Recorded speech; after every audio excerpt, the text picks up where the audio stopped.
morning and welcome to the Mike Graham Show. It's Friday. It is the 23rd of January, the penultimate Friday of January. We're already 1 month in and already the world looks like a very, very bad place, doesn't it? We're going to talk about Davos. We're going to talk about Donald Trump. We're going to talk this morning about Andy Burnham and the more... and less democracy that we have in this country than ever. We've got more than 4.5 million people now not being allowed to vote in the local elections in May. And also Andy Burnham, who apparently wants to have a pop at being Prime Minister, is going to be denied the ability to actually stand and run as an MP by Keir Starmer, who thinks it's all a bit nasty and ghastly and horrible. I've got loads and loads of newspapers to talk to you about, lots of messages from you already as we start the show. We're going to be here from now until 9 a.m, of course, as we are every single weekday morning with the Mike Graham Show. I'm delighted to say that we're welcome for the first time to look at what's going on in the papers. Rafe Heidel-Mancu. A very, very good morning to you, Rafe. Great to be with you, back with you, I should say. Yes. Some common sense returning to the airwaves here. Absolutely. It's and your great. brilliant new set. I think this is great. This is a wonderful place you've got. Isn't it lovely? Yeah, and I mean, every day we add little bits to it and people notice what we're doing. You know, we've got little Union Jack, we've got the Mike Graham Show sign, we've got some more panelling over here now, which we didn't have yesterday. Coach has been busy doing every day there's a change. Every day there's something new, and every day somebody's a pedant and says, by the way, the clock's wrong, or you know, the lighting's different, or something. You know, but it's been a fantastic. This is the end of the third week, and we've just been really, really pleased at the reaction to it. We've got Plank of the Week coming out tonight as well. We'll play a clip from that. It's an absolute belter this week. We've got a couple of new people who haven't done it before, which is fascinating. Lots and lots of stories to talk about this morning. I guess we should kick off, I suppose, with the international news, which is about Donald Trump returning from Davos with his Greenland deal that nobody seems to know anything about. No matter who gets asked, they just go, we haven't seen it. We don't know. It seems to have been a deal done purely and simply between Donald Trump and Mark Rutte, the NATO chief.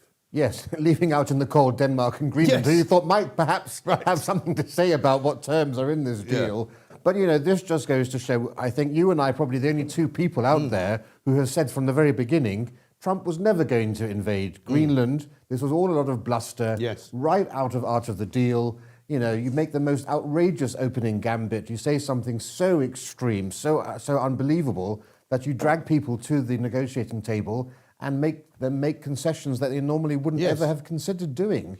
And we've known for a long time that he wants to take America away from reliance on Chinese raw minerals, as he's currently reliant, and Greenland offers him an opportunity to have access to minerals.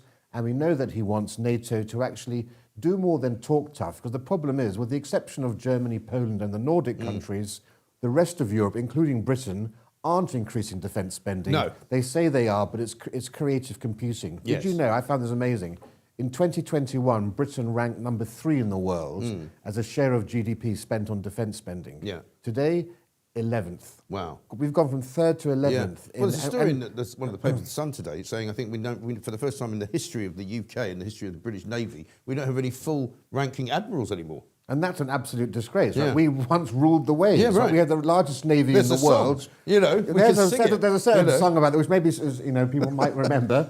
And we've had admirals since the 13th century, unbroken until Starmer's Britain. Now we finally don't have a full admiral. We have rear admirals and this ridiculous rank of honorary. There are so many honorary admirals out there, but we actually haven't got one who can actually do the full-time job. Which is pretty shameful, really, isn't it? And the whole kind of Davos experience, if you like, has been bizarrely different for everybody, hasn't it? Because Trump sort of went in and did rather well, and actually managed to get whatever it was he was aiming to get. And as you say, you and I were the only two people who seemed to think that he wasn't going to actually militarily invade Greenland. He wasn't going to actually force anybody, at the point of a gun to agree to something that he wanted to do. And he's returned to America, but he's also got himself into some hot water with British veterans and British troops today, because he gave an interview to Fox when he got back last night, in which he said some pretty disgusting things about NATO troops not fighting on the front lines, basically. He basically sort of made out that only the Americans could ever fix anything, like particularly in Afghanistan. And he made one of those very off-the-cuff remarks, which he sometimes does, but I think on this one, he's got this very wrong. Because it's 405 veterans, I think, were killed, British veterans in Afghanistan, who were very much at the front line. Thank you very much indeed. Yeah, no, it's absolutely terrible. I'd say on both these points, he's actually behaved really badly. Yeah. Because this deal may seem like a good deal on Greenland if it is what he wants to get. but it's come at the expense of causing potentially irreparable damage to the Western alliance. Yes. You've got Mark Carney talking about creating a new organisation for middle powers like Canada and Australia and Britain.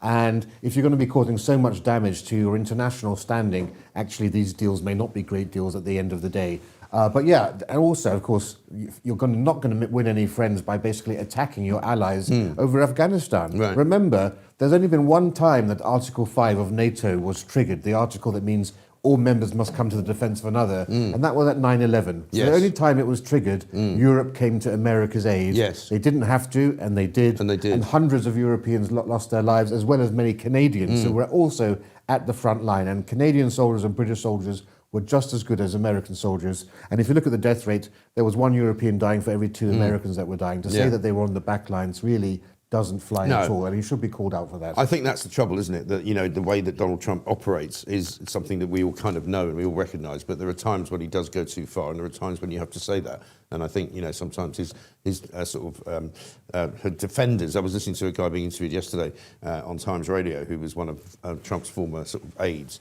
and he wouldn't apologise. He kept being drawn by. John Pienaar, who was saying to him, you know, don't you think this is a disgraceful thing to say? And he wouldn't admit that it was. And I think that's where some of the Trump derangement syndrome comes from, because people who are around him are not actually critical of him enough when they need to be. No, they're not, and that's the point. Although it's interesting, in the Republican Party, a lot of unease over Greenland. Yeah. Which is one of the reasons why he never would have invaded, because if he can invade if he wants to, but after 60 days, Congress has to approve it, or he has to withdraw his troops. Yeah. And they've got the smallest majority in history, more or less. It only takes 6 Republicans to stay home and say they've got a sick day, and Congress would basically... And it's all over. It's all over. Yeah. So I think he knew that. That's why it was always a big bluff. Yes, absolutely. Shameful is the headline on the front page of the Daily Mirror. Donald Trump sparked fury last night by saying UK soldiers did not go on the front line in Afghanistan, and it is 405 British war heroes, and they show a picture, obviously, of one of the British Marines arriving back from Afghanistan in a coffin draped with the Union flag in 2011. And let's not forget the 2,000 British soldiers and personnel who were wounded in action as well. Yes. Absolutely right. Lots of other stories around about the international sort of scene, but let's jump to Vladimir Zelensky now. He's given a speech yesterday, slightly ungratefully, I would have said, but probably truthfully, saying Europe's weak. Yeah, well, I think this ties in perfectly well to our last conversation, because, you know, when Trump makes outrageous statements like this, or when he makes outrageous bids to take over European territory in terms of Greenland, Europe needs to project strength. And, you know, I said this a week ago. I said, America and Russia and China only respect strength. And, you know, Europe should be just as powerful as America and China on the world stage. They've got the economy and the size to be that strong, and they don't have any of that. And that's what Zelensky is saying here. Now, what he's saying is right, but it's a bit much to come from somebody who basically has to go cap in hand to the Europeans. Yes. And the Europeans are basically bankrolling now most of the expense of the Ukraine war, because America has pulled out so much. So this is rather a case of biting the hand that feeds you. But yeah, there's absolute truth here. The problem is Europe is so divided now. Can it actually get its act together and have one concerted effort? Because the Hungarians are doing their own thing, the Slovenians are siding up to Trump. There's a whole lot of different stuff going on. The Poles have got their own particular problems, haven't they? Because they're right there on the front line, practically. Well, the Poles are actually, of all the Europeans, Poles have the most respect for America of anybody, because they understand the importance of that relationship. And they're spending more and more of their GDP, aren't they, on defence? Yeah, they're spending more than the Americans as a percentage of GDP. And it's only Germany and Poland and the Nordic countries that actually take the Russian threat really seriously. Yes. But Europe must get its a game together. Look, I always say Europe was at its strongest. The West was at its strongest when we were self-confident, self-assured, assertive, and we knew who we were as a people. Yeah. And it's no surprise we're our weakest now, when we're always navel-gazing, self-flagellating, we're nihilistic. Yes. We've turned national, love of nation to national self-loathing. Yeah. And that's, of course, now we're at our weakest. Is at any point we're always apologising for what we've done in the past. We should stop apologising, celebrate how great we are, and project strengths to the world. And Britain must do that too. We still have one of the world's most powerful militaries. We need to increase that defence spending and demonstrate British strength, not only diplomatically by refusing to cower down, but also militarily. Yes, and we keep hearing Keir Starmer, who didn't bother going to Davos and who seems more and more irrelevant on the international stage now, talking about protecting Ukraine's borders and protecting Greenlanders from anybody kind of moving in on them, because it's their decision as opposed to the Chagos Islanders, of course, whose decision it isn't. This is what happens to them. But he can't even defend his own borders. We'll talk in a minute about the new influx of migrants who have been moved into a former army camp near Crowborough in Kent. But before we do that, I just wanted to mention we've got a couple of things going on. We've got a poll out there today. Who is the worst wife is the question. And the listing is as follows. Nicola Peltz, who you might remember from the Beckham story. Meghan Markle, he needs no explanation. Brigitte Macron. And finally, Keir Starmer, who bizarrely is actually leading in the poll at 48%. So he's edging Meghan Markle at the moment, so don't forget you can vote on that all the way through the show. Also, I wanted to play you a little clip, actually, of Yvette Cooper. She was on Good Morning Britain yesterday, and this kind of illustrates exactly how little not only do most people know about this Greenland deal, but how little the Foreign Secretary of the United Kingdom knows about it. Have a look. What have we given Trump? Because he's a guy who does deals, and that's an interesting strategy you just outlined. But what have you actually given him? So from the UK, we haven't given him anything. And my understanding is that this is an agreement to work on a new framework, a new Arctic security plan for NATO as a whole. I think that's a good thing. That's what we have been arguing for, because actually our Arctic security, particularly some of those sea routes down into the Atlantic from the Arctic for the Russian Northern Fleet, those affect all of our security. They affect us in the UK, affect us in the United States as well. Sorry, Susanna. Yeah, sorry to interrupt. Do you know what's in the framework of this deal? The framework has to be developed, and it has to be done collectively through NATO. So what you heard the Secretary General of NATO saying yesterday was there is now a lot of work to do going forward, but there is an agreement to work that and develop that through and NATO, the US through the President. NATO alliance. So from what we can see, there were two people in the room, the US President and the NATO Secretary General. And they've come up with a deal, or the framework of a deal. But it seems to me, or to people watching, nobody else knows what has been agreed. So NATO is an alliance of countries. So my understanding, is what's been agreed now, is that we have an agreement that NATO countries can now work together on this framework. This is something that we had been arguing for. The United States were not signed up to that. And my understanding is that now that agreement has been reached, that we can now develop an Arctic security framework together. So the reason this matters is it's the gateway. The Arctic is the gateway. The Russian Northern Fleet can get down through the Arctic, through the Greenland-Iceland gap, or through the Iceland-UK gap, so this down is into the Atlantic, and that's where they can threaten all of us. This is a total climb down from President Trump, who said originally he didn't rule out the use of force to take over Greenland because he didn't trust the rest of NATO to protect Greenland from the Russians, and therefore, as you say, the routes. And he said he was going to put 10% and 25% tariffs on us if we didn't let him buy Greenland. So now President Trump somehow has just completely backed down and agreed to work with NATO. That is remarkable. Is that the case? Well, we did always make clear we strongly disagreed with President Trump's approach on this one. We strongly disagreed, and that's why we've been so unwavering in our defence of the principles of sovereignty and also the need. Yvette Cooper there, desperately trying to make out that she sort of knows what's going on without actually revealing that she knows anything at all, because she clearly says that this agreement between NATO and Trump is a sort of gateway for the rest of European nations to go in and negotiate whatever is going to come next. So it's all a bit woolly, isn't it? Well, I don't know why they interviewed. They could have interviewed us. They could have interviewed any of your viewers.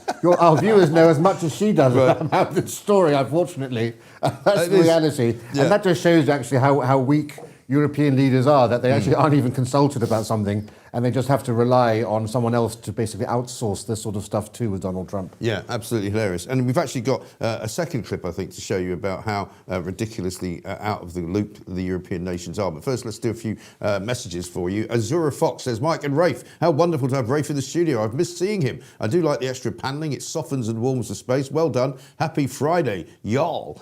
Very nice to see you. When Zelensky calls you weak, you know you're in trouble, says Salsi. Mike, can you ask Rafe what he'd like to see happen to start restoring Britain to greatness? Remigration? What to do with the weak armed forces? Well, I mean, that is a question that probably requires quite a long answer. How do you make Britain great again in a sentence? Well, you've got to put pride back into Britain first, Yes. right? So you need to actually stop denigrating what this country does and actually start celebrating the positives of the British Empire, for example. Yes. That would be one good thing. But yes, mass deportations of illegal immigrants, no British citizenship for 15 years when you're here, don't make benefits pay more than work pays. But also, of course, stop the boats. Yeah. Start basically processing people in the South Georgia Islands. Yes. You know, let people know there's no way they're ever going to set foot on Blighty. Get all cruise ships on the channel. Yeah. They also, if they can't be turned back, you get those people from the dinghies, put them onto the cruise ship. When the cruise ship's filled up, they get sailed off to an island in the Atlantic. The South and it won't be Atlantic. long before the message goes back. Well, There's no point exactly. even trying to come over. Yeah. It's not rocket science. We know exactly what to do. And yes, put funding back into our British military and go to the Chagos Islands and say, we are not going to give away the Chagos Islands. These are British territory. And basically put pride into people so that they can actually look people in the face and say that they're proud to be British. Well, this is it. I mean, the hypocrisy of Keir Starmer when he stood up in the Commons and said, you know, the future of Greenland is for the Greenlanders to decide, for the people of the Kingdom of Denmark to decide, without any trace of irony in his voice, when previously people have said, well, what about the Chagosians? What about the Chagos Islands, who, you know, they've not been given the right to self-determination. Why can they not decide what they want for their future? Because they want to be part of Britain. They don't want to be part of Mauritius. It's blatant hypocrisy. I mean, I don't know how Starmer can stand there and talk about the self-determination of the Greenlanders and the sovereignty of Denmark over Greenland when he's giving away the self-determination of the Chagosians who don't want to join Mauritius. Mauritius and Chagos have nothing in common. Right. You know, historically, the British Empire in that area was run from Mauritius, but it's thousands of miles away. Yeah. There's actually no reason that the two are connected. Right. The Chagos people are being persecuted in Mauritius. This is like owning a house and saying to somebody, do you want to take my house? I'll pay you money to go and take my house. Right. This is completely, it's complete nonsense. Mauritius is a strategic ally of China. Yeah. Trump has now finally realised this, thank goodness, and said this is a stupid deal because he's got a huge base on Diego Garcia. Right. I can only hope that he might be able. Do you think in this some way might to put a stop spanner this. in the works then? Because certainly Lord Kempsell, who's been very good on this in the House of Lords, has been pushing for the tearing up of the deal, if you like. And with Trump's intervention, that might happen now. Yeah, that's what we hope, because this hasn't been ratified yet. It's still going through the House of Lords. Yeah. I mean, outrageously, you had the Chief Secretary to the Prime Minister, Darren Jones, who should be called the Chief Liar to the Prime Minister. He really should. Because he's basically said it's a done deal. It's not done. This He is the can man, still this be is the man cancelled. who famously went on a Question Time, if you remember, and said that most of the people coming on small boats were women and children. Exactly. So he can't see very well either. It's time to do this. Unfortunately, you've got a Labour government that's beholden to our enemies. Yes. Right? Our enemies see Labour Party as ideological allies, and they're putting far left ideology ahead of Britain's national interest. Yeah. Post-colonial theory, decolonisation, and it's anti-British haters like the Attorney General, Lord Hermer, who are pushing all of this. And of course, he's Keir Starmer's best buddy. Yeah, he is absolutely right. Did you say we got the clip, Pooch, of Starmer? No, or the clip of Kennedy? This is John Kennedy, who's one of, I think, President Trump's aides, talking about how Trump is right about the UK showing weakness. Mr. Starmer, the Prime Minister of the United Kingdom, has decided that he wants to give the Chagos Islands, with our military base, to Mauritius. Wants to give it to them. And we said, wait a minute, we've got a military base here. What about our military base? The only reason he's doing this is because he feels guilty because the United Nations has said that the United Kingdom should be ashamed of its history and ashamed that it one time owned colonies. The people of the United Kingdom can feel what they want. That's none of my business. But we got an American military base here, and it's very important to defend the Indian Ocean against China. I'm sorry he feels guilty. He needs to go buy an emotional support pony, but he doesn't need to give away an American military base. And Mr. Trump, President Trump, please don't. Senator John Kennedy there speaking the truth, saying that now suddenly America's woken up to the fact that they have got a big military base in Diego Garcia, and they don't really want Keir Starmer to give it away. Thanks very much indeed. So quite right. Lots of you giving support to that. I just noticed lovely panelling behind Mike instead of the white painted wall, says Jan. Looks amazing. And the attractive pot plants, so much ambience. Lighting is perfect too. Well done. Thank you very much indeed. It's good that you spot these things. We are always currently looking for a pedant of the day. If you can pick something up that you don't like as well, we can do that too. Also, coming up on the after show today, like last Friday, we'll bring you Mr. Fizz.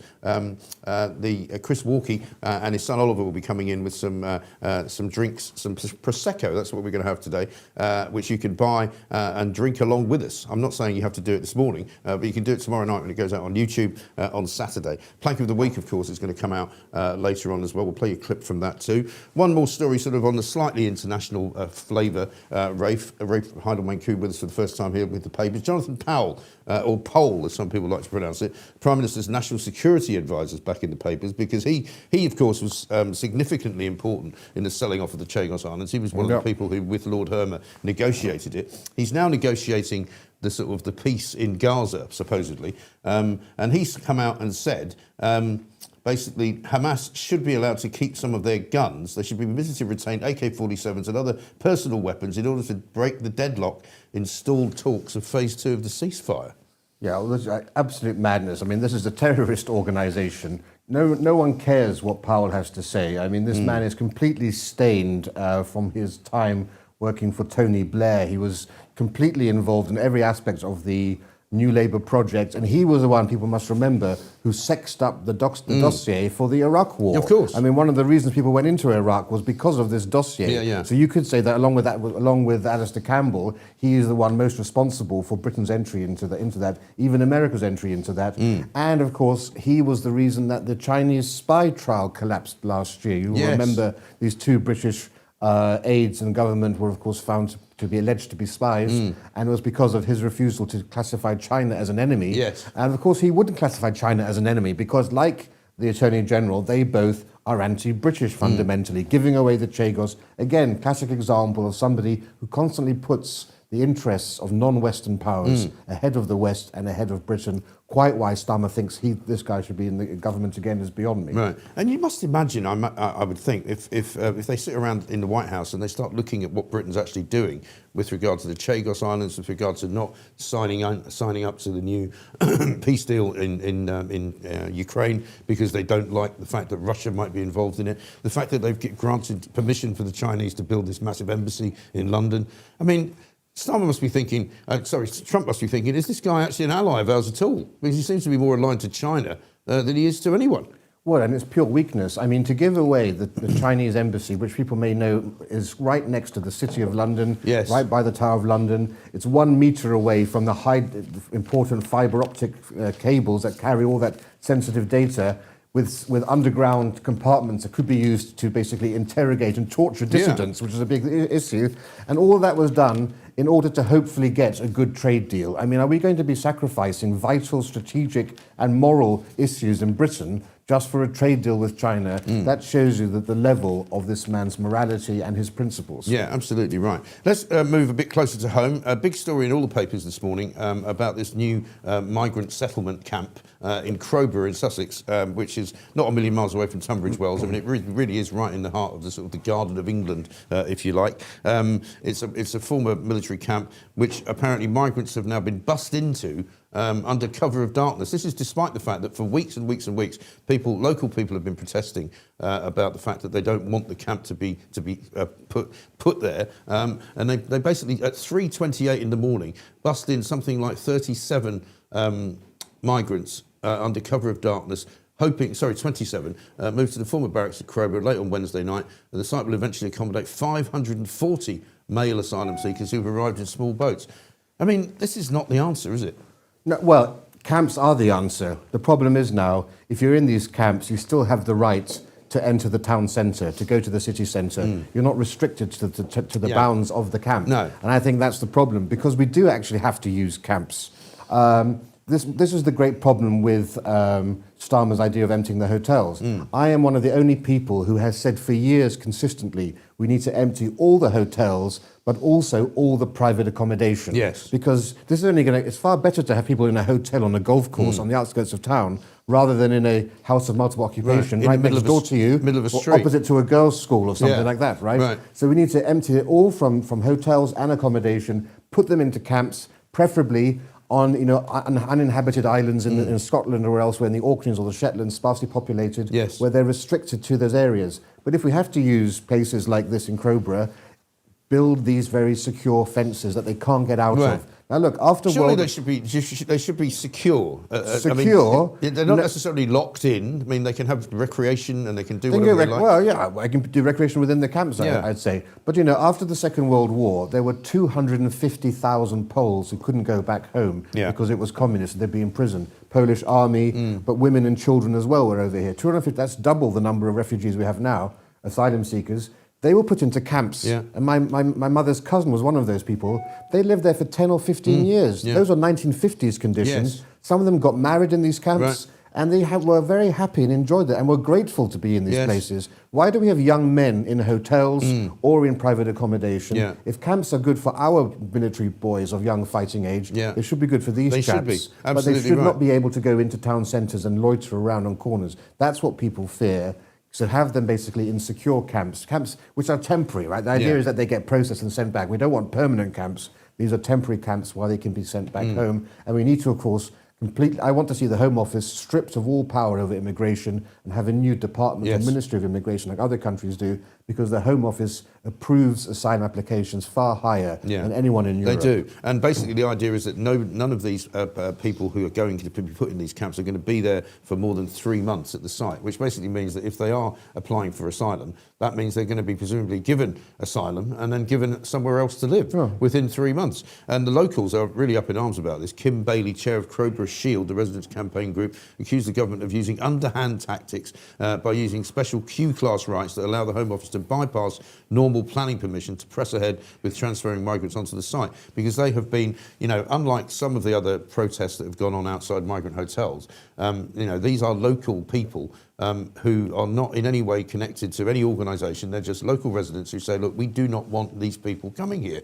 We've said we don't want it done, and yet it's still being done. And to make matters worse, it's been revealed in the Times today that each asylum seeker will be registered with a GP located on the site. So they will have their own GP, a bespoke NHS GP, who they will be able to go and see without any worry or fear of not being able to get an appointment, when locals can't see their GP because there's no bloody room. And that sticks in the craw, right? Because it defends that fundamental British principle, which is it's just not cricket. It's not fair play. No. And it's not right. But also, even these camps are an improvement from the conditions a lot of these people live in. I think a lot of the people on the left here somehow think that the lifestyles of people around the world is pretty much the same. It's not. The sort of abject poverty lots of people live in, these camps actually aren't that bad for them to live in. And if they get a GP there and they get free rides on a bouncy castle, as they do as well, and free trampolining lessons. I mean, life is pretty good for these people coming over. We need to take away all of these incentives, including GPs and trampolines and everything else. I know, absolutely right. And sort of minibus trips into London, or minibus trips to watch football matches, or go to the theatre,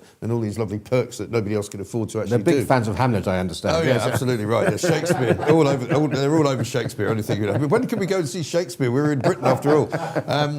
Second sort of Home Office related story. We've got Shabana Mahmood, the Home Secretary, in the Times again, pledging to cut the number of police forces to as few as 12 in the largest reform since the modern service began 200 years ago. It's not entirely clear why she wants to do this, and apparently the announcement's going to be made on Monday. Well, we need to see the detail. I'm not opposed in principle. I think the police in this country are so broken, they're so rotten, that there does need to be root and branch, whole-scale reform of our police so people can have renewed pride and trust in it, because I don't think the British police, people trust the police. Two-tier policing is an evidence all around us. Exactly. And we know that West Midlands Police, West Yorkshire Police are two of the worst performing police forces. We know how they were covering up for the industrial scale rape of young girls with the grooming gangs and all sorts of things. Yeah. Qurans being scuffed and young boys having to apologise for this. All this sort of stuff. There's still a teacher hiding in Batley. So I think if you can do a bigger thing where you don't have this nest of people who are sometimes often corrupt and who basically just have a rule in a little fiefdom, you could probably get a much more American-style state police, which is much less likely to be infiltrated by influences and by community leaders and this sort of a thing. And you can get a much more professional, I would say, and dispassionate policing, which I think you probably need. And much more sort of significantly transparent as well, for one thing, and also much more kind of consistent. Because, as you say, trouble with places like the West Midlands is that they have been infiltrated by, local community leaders. I mean, it says here that Home Office is suggesting that there would be local policing areas within these new forces established for each town, city or borough, operating closer to the local community, which might be a recipe for disaster because it might lead to more of that stuff. But I think the idea is if you can amalgamate some of these constabularies at the moment, you'll have more resources. So if there is an emergency incident in some area, you'll have a much larger pool of resources you can devote to that or to an incident as well.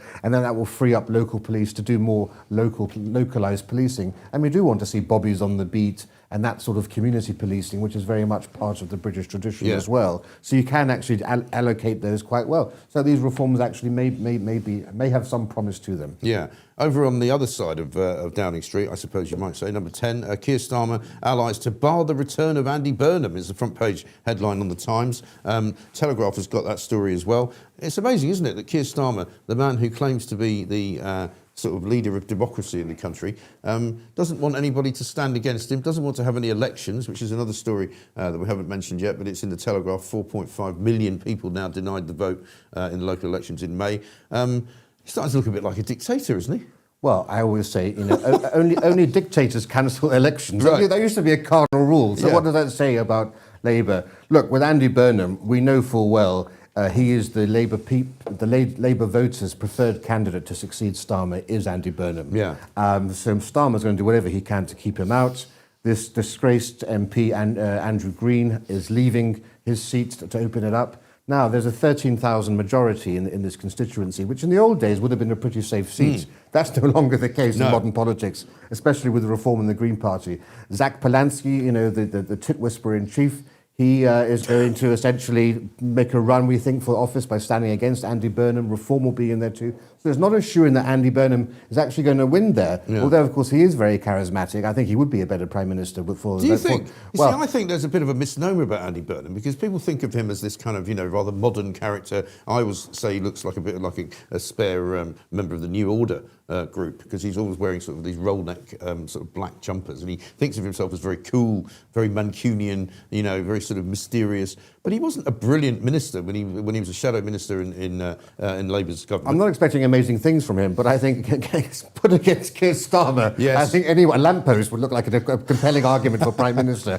But I do think he's able to connect with people. He's got that ability to connect, a slightly Blair-esque quality which Starmer is missing and lacking. And after Starmer, that will seem so refreshing as well, I think. But the thing is, the NEC, the National Executive Council, they have to approve Andy Burnham's as stepping down firstly as Labour mayor, but also as a candidate. Right. And currently, Starmer has a majority of people on that council, so it may be that Andy Burnham never goes for it. But if Andy Burnham goes for it and loses, that's it. That's the end of his career. His career is finished, and he's lost the position of mayor as well. Right. So this is a big gamble for him. If he wins, of course, he's on to bigger and better things potentially. And certainly Reform are sort of licking their lips at the prospect of yet another by-election coming up because they believe that they've got enough power up in that part of the world to actually win, which would then give them 8 MPs, which is quite a significant number. Exactly. So they're looking at this, and they're also, of course, the ones leading the charge condemning Starmer for cancelling these elections. Yeah. Because there's absolute stupidity. The majority of the councils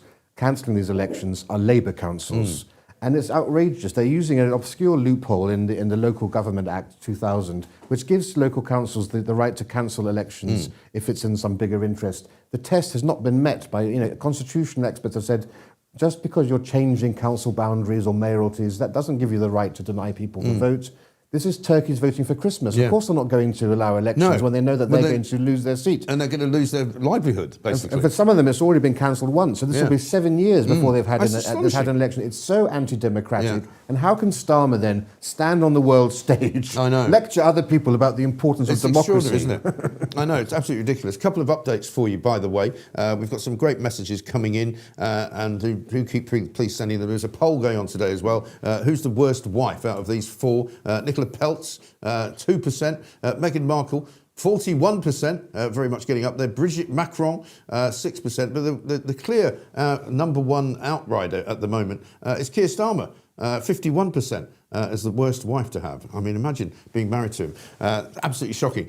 Coming up, we're going to speak to Jan Halper-Hayes about the situation regarding Donald Trump and Keir Starmer, and a sort of a rather difficult relationship, I would say, going on at the moment. But a couple of funnies to end with, Rafe. A story from India about birds of prey being used in the sort of the new modern war, where they're sending birds of prey up with cameras strapped to them into fight against drones. Yes, these are winged warriors sent up into the sky using eagles and black kites mounted there to basically, take down drones, which apparently they can be trained to do. And this is rather amazing.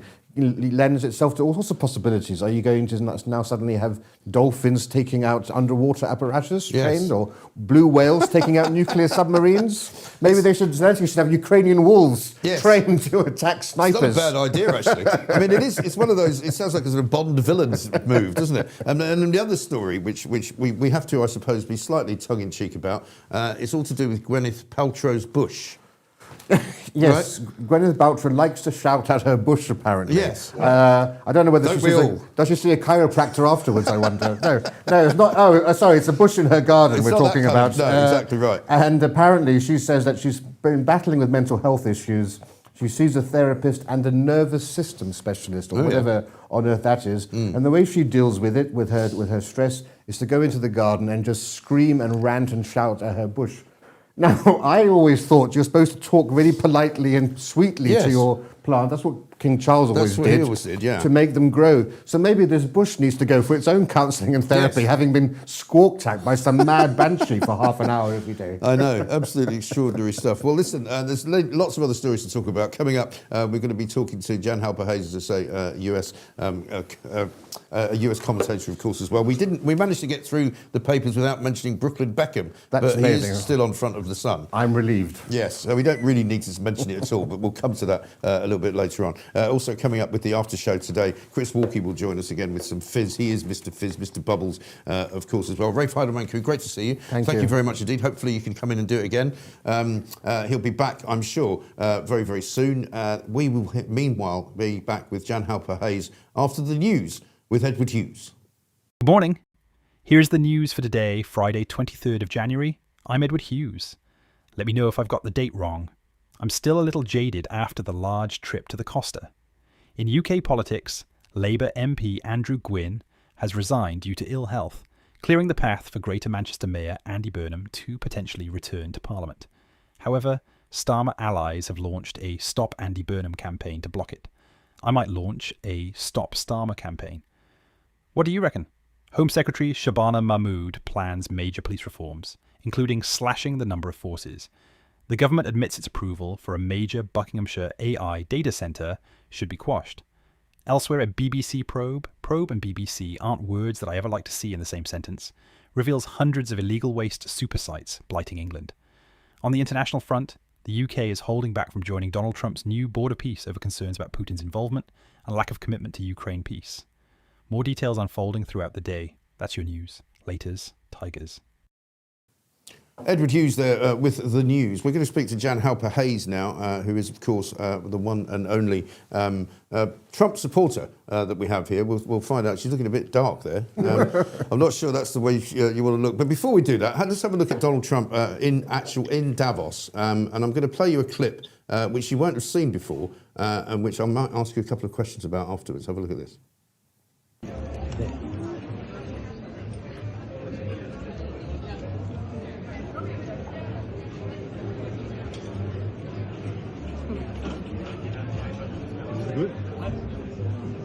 He's here. Yep, there it is. Mr. President! Mr. President! Mr. President, what are the plans for Greenland? Mr. President, are you completely abandoning your plans to leave Greenland? Will you have control of all of Greenland? A great day.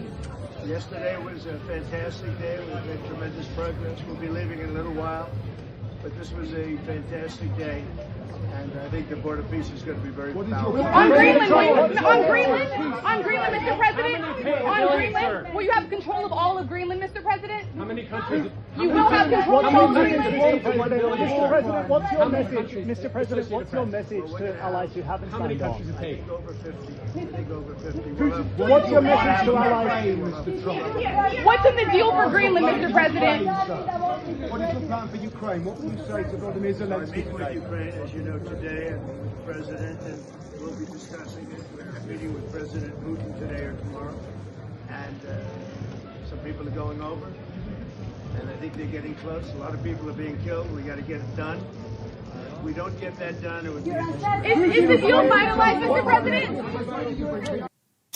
Now, there's a reason for me playing that, not just because of what Donald Trump was saying about the Zelensky situation and what he was saying as well about the deal for Ukraine peace, but also there was a very familiar voice shouting at him in the background, and I make no apology for using this particular clip. It happens to be my daughter Emma, who's out in Davos shouting at the president, which I think was quite a proud moment for me. So thank you very much indeed for sending that through. Let's talk to Jan Halper-Hayes now, who is with us, I believe, from down the line. Jan, a very good morning to you. Welcome to the Mike Graham Show. Well, I'm glad to be with you, Mike. Very nice to see you. Donald Trump's gone back after the Davos extravaganza, and I'm beginning to wonder whether he's realising that Keir Starmer might not quite be the ally that he thought he was. I don't think he's too worried about it, Mike. I mean, right now, what he's concerned about is the Arctic space. And when we deal with the personalities between them, it's not dealing with what the current issues are. The concern is the protection of the Western Hemisphere. The concern is national security. And the fact that both Russia and China have claimed a certain amount of quote unquote ownership of that Arctic space, he's very worried about it, and he keeps bringing that up, but people aren't dealing with that. Yes, I mean, I think the thing is, though, that Keir Starmer clearly was rode out of the whole conversation about Greenland, as was pretty much every other Western European leader. We've got Volodymyr Zelensky now saying that Europe is weak. Trump has also said that Europe is weak. He wants them to spend more money on NATO. He wants them to spend more money on defence. And yet he's still getting pretty much what he wants, I guess. Pretty much what he wants. Donald Trump pretty much gets what he wants in the end. I try to explain to people that he's very dramatic in the beginning, which is on purpose to see how people respond. If we think back to Gaza, and he said, oh, let's develop it like a resort. And where did it turn out? Who is looking over Gaza now? Qatar, or Qatar, however people want to pronounce that, and Turkey. It's a way of getting people to the table and getting the issues out in the open so that some kind of agreement can ultimately be reached. Yes. Although in this case, I think he really does want Greenland. Yes, I think he really does. And it looks like there will be more military bases on Greenland. What do you think he's going to do in the end about the Chagos Islands? Because obviously a lot of interest here in the UK when he said that it was a very stupid decision that Keir Starmer made to give away the Chagos Islands, and not only give it away, but actually pay through the nose to give it away. He seems to have changed his mind on that. So will he be able to stop that deal going through, do you think? I don't think Trump is so concerned about stopping that deal. I think the reason that he raised it was to draw a contrast that here Keir Starmer is criticizing him because he wants Greenland, and yet Keir Starmer is willing to give up any kind of sovereignty. So why shouldn't Denmark give up sovereignty? And the other part that Donald Trump definitely feels is that if there is any problem around Greenland or in that Arctic space, who are you going to call? The U.S. Yeah, who are you going to call? That famous line from Ghostbusters. Jan Right. Halper-Hayes, thank you very much indeed. Jan Halper-Hayes there from Republicans Overseas, talking to us there about Donald Trump, who always gets what he wants. I'm delighted to say that Ray Parliamentu is still here with us. Ray, thank you very much for staying around. As she says, he always starts the way he means to go on. And like you said, Donald Trump gets where he wants to get to, and he knows exactly how the path is laid for him. And I always say to people who make out that he's random, he's so unpredictable. He's not really, because actually he knows exactly how he wants to get from point A to point B. And it's pretty easy to read, really, isn't it? It is pretty easy to read. I don't think it's very fair on the people he's doing this to, I have to say. It's not, these aren't, I would say, gentlemanly tactics he's engaged in. Some people may find that refreshing. I think the damage that's done often outweighs the benefits of the deal. But the point is, we shouldn't keep falling for it. And I don't understand why we understand what he's up to, our viewers understand what he's up to, and yet people who have paid a lot of money in government and in all these organizations always take him at face value for what he says. We know that that's not true. We know in the past he's backed down on putting tariffs on China and elsewhere. That hasn't happened. The fact is, he also misunderstood what was happening in Greenland. When we sent our defense attaché, the one person we sent there, it was to see what we could do to improve Greenland to support America. Right. But he wasn't advised of that. So his advisors knew, but they didn't tell him. Right. He reacted in the knee-jerk reaction, thought this was an offense against America, and put those tariffs on there. Right. So why, so there's just not enough communication as well that's going on. There's misreading of Donald Trump. He's misreading everybody else. Yeah. This stuff should be much simpler than it really is. It is pretty basically down to emotion, a lot of all of this. Yes, and I think that's the thing, because you can see clearly that Keir Starmer is terrified of Donald Trump. I mean, he's terrified of most things. He's probably terrified of Mrs. Starmer, but the guy just doesn't seem to be able to get anything right. And every single time, he makes any decision regarding Donald Trump, he sort of fluffs it, because he doesn't sort of want to commit himself in case Donald Trump doesn't like what he's done. Well, he's prided himself for so long, hasn't he, as being Europe's Trump whisperer. Yeah. The only person who has his ear and who can hopefully influence him in small ways on key sorts of things. Yes. Well, that was exploded right out of the water when he called the act of his government an act of great stupidity over Chagos. Right. And then basically puts a huge tariff threat against Britain. So Britain's been exposed as a bit of a moron in all of this as well. And it does, of course, mean, as I've said before, that now Britain does need to start taking a stand for itself and defending its interests. You can't constantly kowtow to everyone. And this is where Zelensky comes in a bit too, of course, because Europe should be showing strength. If Europe really wants to defend the old values, as it says it does, instead of doing that, it's actually just trying to placate Trump. And so they still think America is the daddy. We still need America. They should be saying, right, we know where America stands. We know where Russia stands. Where do we stand? Yes. And that's the thing. I mean, Starmer has kind of proved himself to be as irrelevant as he's ever been. One, by not actually going to Davos. He sent Rachel Reeves, and we'll hear from her in a little while, who is clearly out of her depth, even more so in a place like Davos than she is in London, where she's actually surrounded by people who do know a bit about economics, people who do run multinational companies, people who do run banks, and they were sort of teaching her lessons right, left and centre about how stupid net zero is, about how ridiculous the plan of her economy and the way it's being scaled up is working. And then he doesn't go along to the conversation about Ukraine and the peace deal. So he's kind of rode himself out of two quite important situations where Donald Trump was. And so Donald Trump presumably will now say, well, what do we need Britain for? Well, it's funny, isn't it? For a long time, given all the domestic tribulations he had, you couldn't get Keir Starmer off a plane. He was going everywhere. Yeah. So basically, he thought he looked much better in international affairs. That was his escape route from bad news. Now the international scene is so febrile, he's choosing to stay at home. All we can take from this is that he just runs from a fight. Yes. That's the key takeaway from all of this. We have a government, we're run by pygmies. There's nobody on the front bench who has any background experience in the real world, after all. We've got Rachel from Customer Complaints, who apparently is a 5D chess player based on high school chess tournaments. Yes. She's incompetent there. We've got Keir Starmer. You remember in the 80s you had Spitzing Image, and they always had John Major as a completely grey character. Figure, yeah. I think they should just have a silhouette or a shadow for Keir Starmer, because he's so bland, so lacking in political instinct, and political acumen.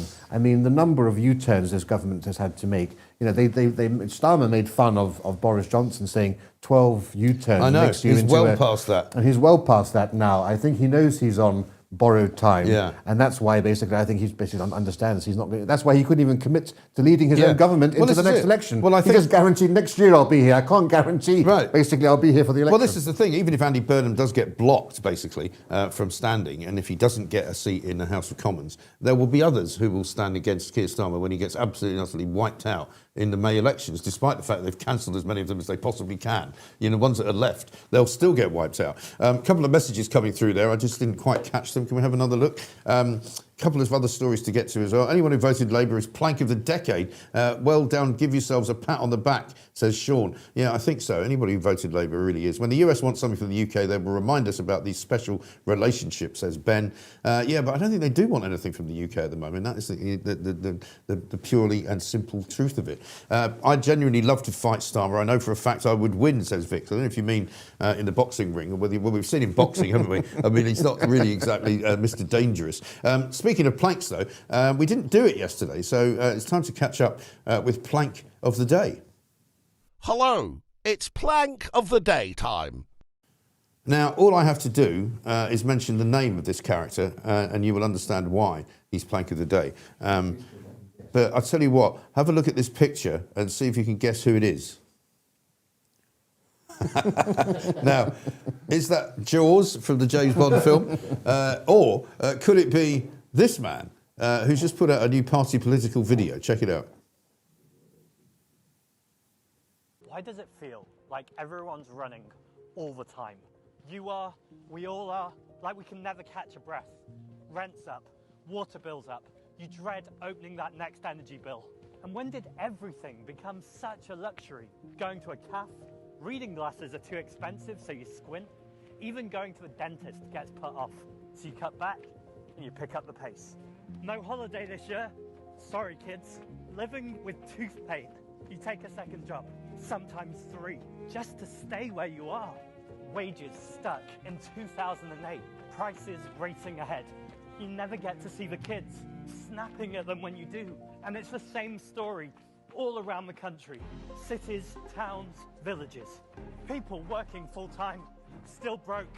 Builders building houses they'll never live in. Nurses queuing up at food banks. And we're the lucky ones, the ones with jobs. Some people can't run at all. Students buried in debt. Disabled kids denied support. Pensioners choosing... Did you see him saying some people can't run at all? Yeah, he's one of them. Have you seen the way he runs? He runs like a platypus. A duck-billed platypus. Anyway, that is, of course, the one and only Zach Polanski, a man who decided to change his name to that of a disgraced film director who's been accused of paedophilia in California. There we are. I don't really understand why that would be. But he has said, basically, he wants to rebuild hope in this country. He says, help us make hope normal again, join the Green Party. So for me, Zach Polanski, not least because of the way he runs, definitely Plank of the Day.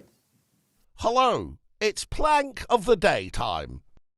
I mean, extraordinary. Talking of sort of insignificant political figures, I think Zach Polanski's sort of shot his bolt now, as it were. You know, people talk about reform peaking, but I think the Green Party have definitely peaked. I'm not quite sure how anybody in their right mind over the age of about 10 would think that any of his policies are actually worth doing. But if you remember, do you remember a cartoon called Doonesbury back in the day? And they used to draw Dan Quayle, who was the vice president to George Bush, elder George Bush, as a speck of dust, because he was so insignificant. And you remember, I think it was he couldn't spell potato. That's right. He put an E at the end of it, didn't he? Yeah, that was very funny. But Zach, I mean, are you troubled, as I am, that there are people in this country who actually seem to think that Zach Polanski is the answer?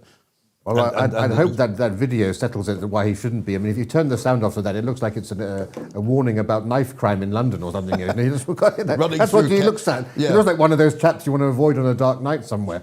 But yeah, the problem is, of course, he's hugely popular with the young and the left, and we have the most radically left-wing youth in history. And of course, they're ignorant. That's why they're left-wing. They don't have the actual knowledge base to know that his policies are actually ridiculous. You know, at this time, when we're talking about Britain and Europe showing more strength. Yeah. He wants to abandon our nuclear deterrent when we've got Russia talking about using its nuclear weapons. He wants to basically destroy NATO. He wants to disband NATO. I mean, he's just as bad, if not worse, than Jeremy Corbyn. Yeah. And for all those people on the left who've been warning about the rise of populism, they don't seem worried when this guy is saying, well, actually, we're the real populist party. Yeah, exactly right. And then there's your party as well, rather ridiculously named, who I can never quite remember who's in charge of it. Because well, the Fruit and Nut Party. The Fruit and Nut Party, yeah. Well, Zara Sultana was the leader for a bit, and then Jeremy Corbyn was the leader, then they were both leader, and then they had no leader, I think, for a while, so I'm not quite sure who's running. Well, we're all hoping that your party succeeds as much as it can, because that will take even more votes away from Labour. So with the Green Party and your party doing well in the polls, I think it's good for the right in Britain. Yes, I think so. Absolutely right. Speaking of planks, though, why don't we have a look at the Plank of the Week clip that we're going to show you for tonight's show, because that, of course, goes out at 7 p.m. Every single Friday. We filmed it yesterday here in the studio, and it was quite a rip snorter, I have to say. Let's have a look.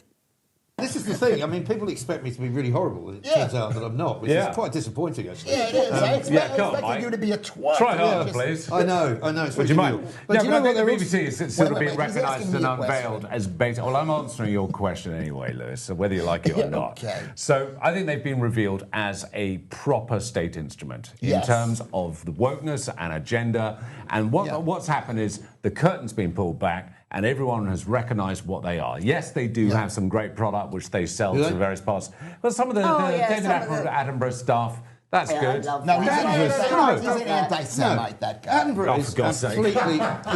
First of all, he's too old for a start. There's no business taking the job away from somebody younger in his 90s, for Christ's sake. But he's great. And also, every single... Yeah, of course they do, because they're simps for the BBC. Attenborough is no more of an expert on the planet or the climate than I am. Than Bill Gates. I know. Right. But it's a sentimental thing, Mike. And you've got a new show coming out. Have you? What are you going to call it? Doesn't matter as long as it's got blue in it. You know, Blue Planet, Blue Sea, Blue and Sky. it'll still be good. You know, blue this, it'll blue still be a great show. No, I can't stand it. And here we are. And then it turns out half of it's fake anyway, right? Yeah. He doesn't go to any of the places anymore in case he dies doing it. Right?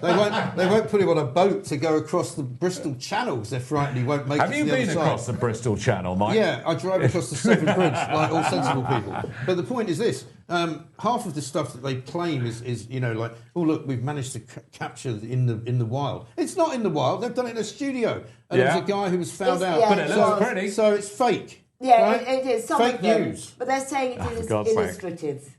And illustrative. Yes, and that's a bit like educational. Oh yeah, that's telling us about whatever animals. It's a bit like Would you splicing. not interrupt, Mike? Stop talking over me. Exactly. It's a bit like having two clips of Donald Trump and splicing them together and pretending that he said it all in one sentence. No, it's no, fake. it's not. It's fake news. It's not. It's fake backup. news. It's backup to the thing. No. So if you see like the way that the I can't believe you're defending praying mantra mates with praying whatever. mantra. Oh, I don't know, you know. I have a praying mantra. I say it every morning. It's brilliant. Is that a weird type of yoga? No, sorry. Yeah. No, I mean, it was quite a noisy plank of the week. It's 7 p.m. tonight, of course. Ingrid Tarrant joins us for the first time, as does Lewis Schaefer, joins us for the first time. Our very old, faithful man, Will Geddes, international man of mystery, he's on there as well. So set your alarms for 7 p.m. tonight. Also coming up at 7 p.m. on Saturday night, we'll be having a little wine tasting event for you. And there's what you need to get yourself together. Buy some of that La Giosa Prosecco, and you can drink along with us. Chris Walkey's going to be here. We're going to film that for our Substack viewers today, but it will be out on YouTube Saturday, tomorrow at 7 p.m. I don't know what you'll be imbibing over the weekend, Rafe, but one of the things I'm going to be doing is going down to Sussex and setting up a wood burning stove and getting burning some wood. Apparently, according to a piece in the Telegraph today, wood burning stoves are going to have to come with a health warning. Now, this is something that Michael Gove's been pushing for years and years and years, because they want to try and outlaw wood-burning stoves. I happen to think they're one of the best things you can ever possibly put into a house. Really, really warms the house up. It's lovely to have a proper fire. And, of course, all these do-gooders want you to stop burning wood. What else are you going to do with it? There's nothing more traditional or more sort of, sets the atmosphere for a place than a log-burning fire, a wood-burning fire. Cut them down and burn them. That's all I say. It's wonderful. Exactly. And people say, well, it's bad for the environment. because apparently it produces more CO2 than anything else in the world. But surely it's a natural process, isn't it, burning wood? Why would it be a problem? Well, I remember when we had bonfires. Remember people used to just go to the bottom of your garden Yeah. and just burn everything Right. you wanted to. Oftentimes plastics and other Yeah, stuff yeah. was in there too, unfortunately, as well. But no, come on. You can't. An Englishman's home is his castle. If you want to burn wood in your home, you should have the right to do it, you know. Absolutely. In fact, I was in the supermarket last weekend and they were selling smokeless coal. Which I didn't think was allowed to be sold anymore, because I tell this story once in a while. I bought a house in Wiltshire once, and much to my delight, discovered that somewhere at the bottom of the garden there was a coal bunker full of coal. Oh, really? And it was the old-fashioned kind, you know. I think it was probably smokeless, but I put that into fire. My goodness me, it was brilliant. Absolutely, I've never been so hot in my life. And then the alternative are those fake machines things which look terrible. No, and they don't give off the heat either. No, and then you get people now having to get these TV screens. They put the burning fire in digital form. I mean, come on, there's nothing better than the real thing. But when I lived in Canada, I used log burning fires all the time. Yeah. They were absolutely brilliant. Oh, yeah. And the kids love them as well. They can use your marshmallows on them and do all sorts of stuff. Yeah. My sister in Connecticut got the biggest fireplace of all that I've ever seen, and it's absolutely fabulous. And she just chops trees down and chucks them literally on the fire. You know, it's absolutely fantastic. After it's been seasoned, of course, as well. And we're so disconnected from the real world and the environment anyway. Yeah. This is one of the few places we can actually connect with raw materials. I think it's very sort of manly as well, you know, having a fire and starting a fire. Chill with Chris has got something to say about Zach Polanski. He's a better tip whisperer than a runner. Well, to be honest, I don't know if there's any proof of that, to be fair, because I don't know any women whose breasts he's actually enlarged by hypnotising them. Of course, he keeps saying now that he was kind of misquoted and that it was a sort of a spoof interview with The Sun, which is not entirely true. But, you know, I think, just to finish, one of the great sort of betrayals of tradition and the way that society has gone wrong, I think, is that business of putting a picture of a fire on a television screen and pretending you've got a fire. I mean, that's what's going wrong with society, isn't it? You know, you don't actually have the real experience, the lived experience of having a fire. Just make it look as if you've got a fire, and that'll be fine. They do that in the winter, then in the summer it's the tropical fish. Yes. Oh, I know. Unbelievable. Absolutely ridiculous. Well, listen, Rafe, thank you so much again. Great to see you. We'll see you again soon, I hope. Rafe Heidelmann-Kuhn, ladies and gentlemen. Fabulous man. Fabulous to look at all the stories in the papers this morning. We've got lots to do. From Azura Fox, it says this. How about this is serious? Severe weather this weekend in the USA. Snow and ice storms spanning 2,000 miles from Oklahoma, Texas, the southern states, and lower Midwest, through to the east coast up into Nova Scotia. 18 feet of snow in some parts. I've been in Canada when you've had that much snow, and I'm sure you have as well. Can you imagine what would happen to this country if we got 18 feet of snow? The world would literally grind to a halt. Frontside says they should allow wood fires because it's a renewable source. Well, of course it is. I mean, I don't understand why people don't want you to burn wood. Ridiculous. We used to burn half our waste on our coal fire. Our dustbin was only ever half full. Saved sending it to the tip, says the Pixie. Yeah, absolutely right. Best Beatles covers says, looking forward to Plank of the Week later, hoping to see matching water glasses. I can send you some. Yeah, by all means. I mean, that's quite a pedanty thing to say. We don't have matching glasses, but, you know, we might get some soon. We're actually trying to get ourselves a P.O. box so that people can send things in to us, and I don't know how we're doing on that. But, you know, Pooch is a bit busy putting some extra paneling up at the moment, so I'm afraid, you know, the P.O. box might have to wait. Coming up in the next hour, we've got loads more guests for you, loads more things to talk about, because, of course, we are the one and only home of common sense. On the Who's the Worst Wife situation, we've got Keir Starmer still leading, Nicola Peltz, Meghan Markle, Bridget Macron. He's on 53%. Worst wife in the world. I'm sure we'd be very pleased to hear that. This is, of course, the Mike Graham Show. Let's get some news with Edward Hughes. Good morning. Here's the news for today, Friday, 23rd of January. I'm Edward Hughes. Let me know if I've got the date wrong. I'm still a little jaded after the large trip to the Costa. In UK politics, Labour MP Andrew Gwynn has resigned due to ill health, clearing the path for Greater Manchester Mayor Andy Burnham to potentially return to Parliament. However, Starmer allies have launched a Stop Andy Burnham campaign to block it. I might launch a Stop Starmer campaign.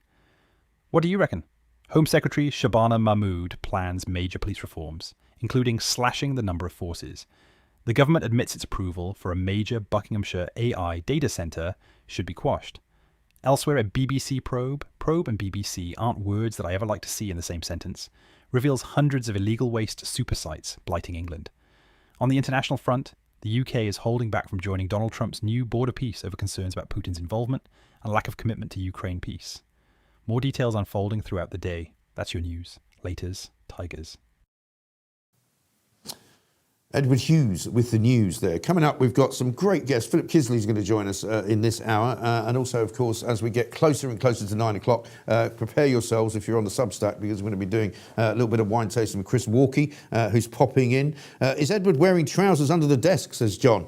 Well, do you know what? I don't know, but we've warned him before that he needs to wear trousers, and he's not allowed to have a phone while he's reading the news either, because that used to be kept under the desk, and we all know what some people get up to if they do that. Martine says, Mum used to light the fire and then put all the washing around it.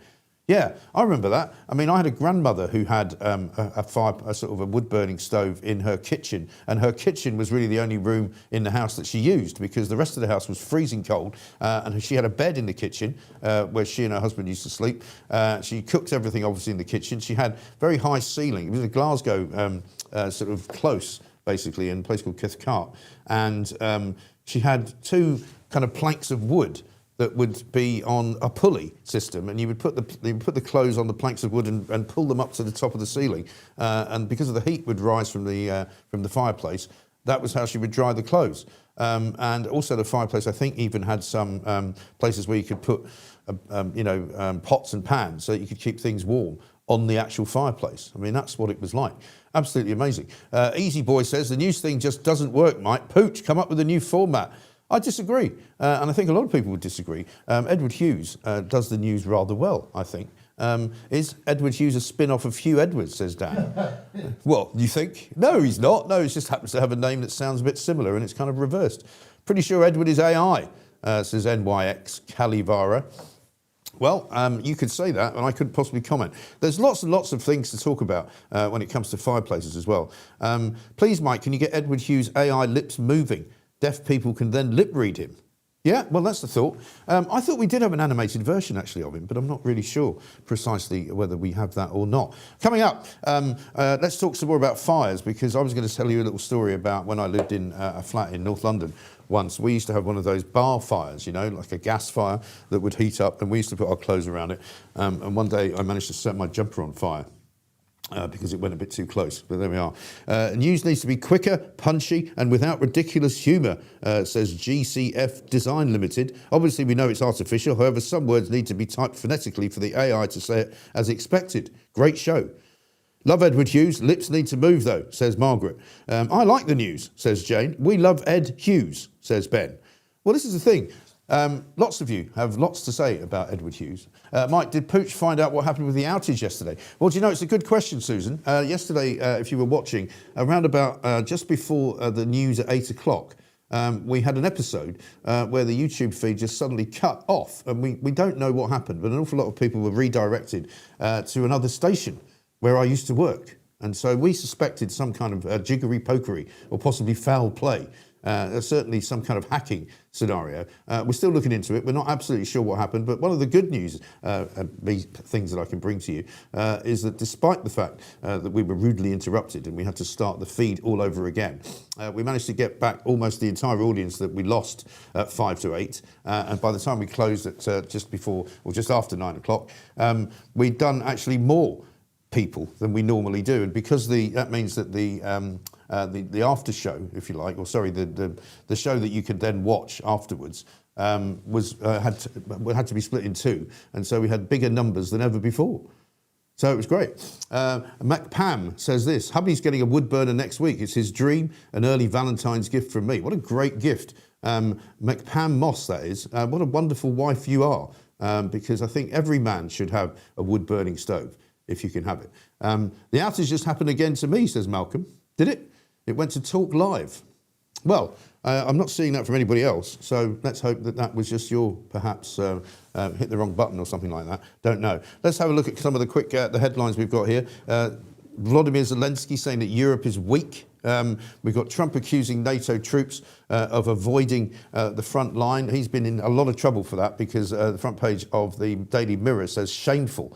And it really is shameful what he said, because he was trying to be clever. He was trying to play to his home audience. He was trying to basically make out in an interview with Fox News that NATO has always come, Americans have always come to the aid of NATO, but NATO has never really come to the aid of the United States of America. But let's not forget, 405 British veterans died fighting in Afghanistan, and I think to insult their honour and to insult their service, I think is a pretty disgraceful thing for Donald Trump to have done, and I don't mind saying that. And I know many people will say, well, you're always defending Donald Trump. Well, not on this one, I'm not, because I think he's entirely wrong, and I think he should actually apologise to the British armed forces and to veterans who did lose their lives, because I think that's absolutely ridiculous. Let's play a couple more clips for you, though, now, because we've got them. I think we've got a couple of voice notes to do as well, Pooch, haven't we? Yeah. Should we do one of those now? Yeah. Let's see who we've got. We've got Ian, who I'm not quite sure where he's from, but have a listen to this. He's been jabbed by a rogue baguette. Harry's back in court, once again shouting, "Respect my privacy," to the global public.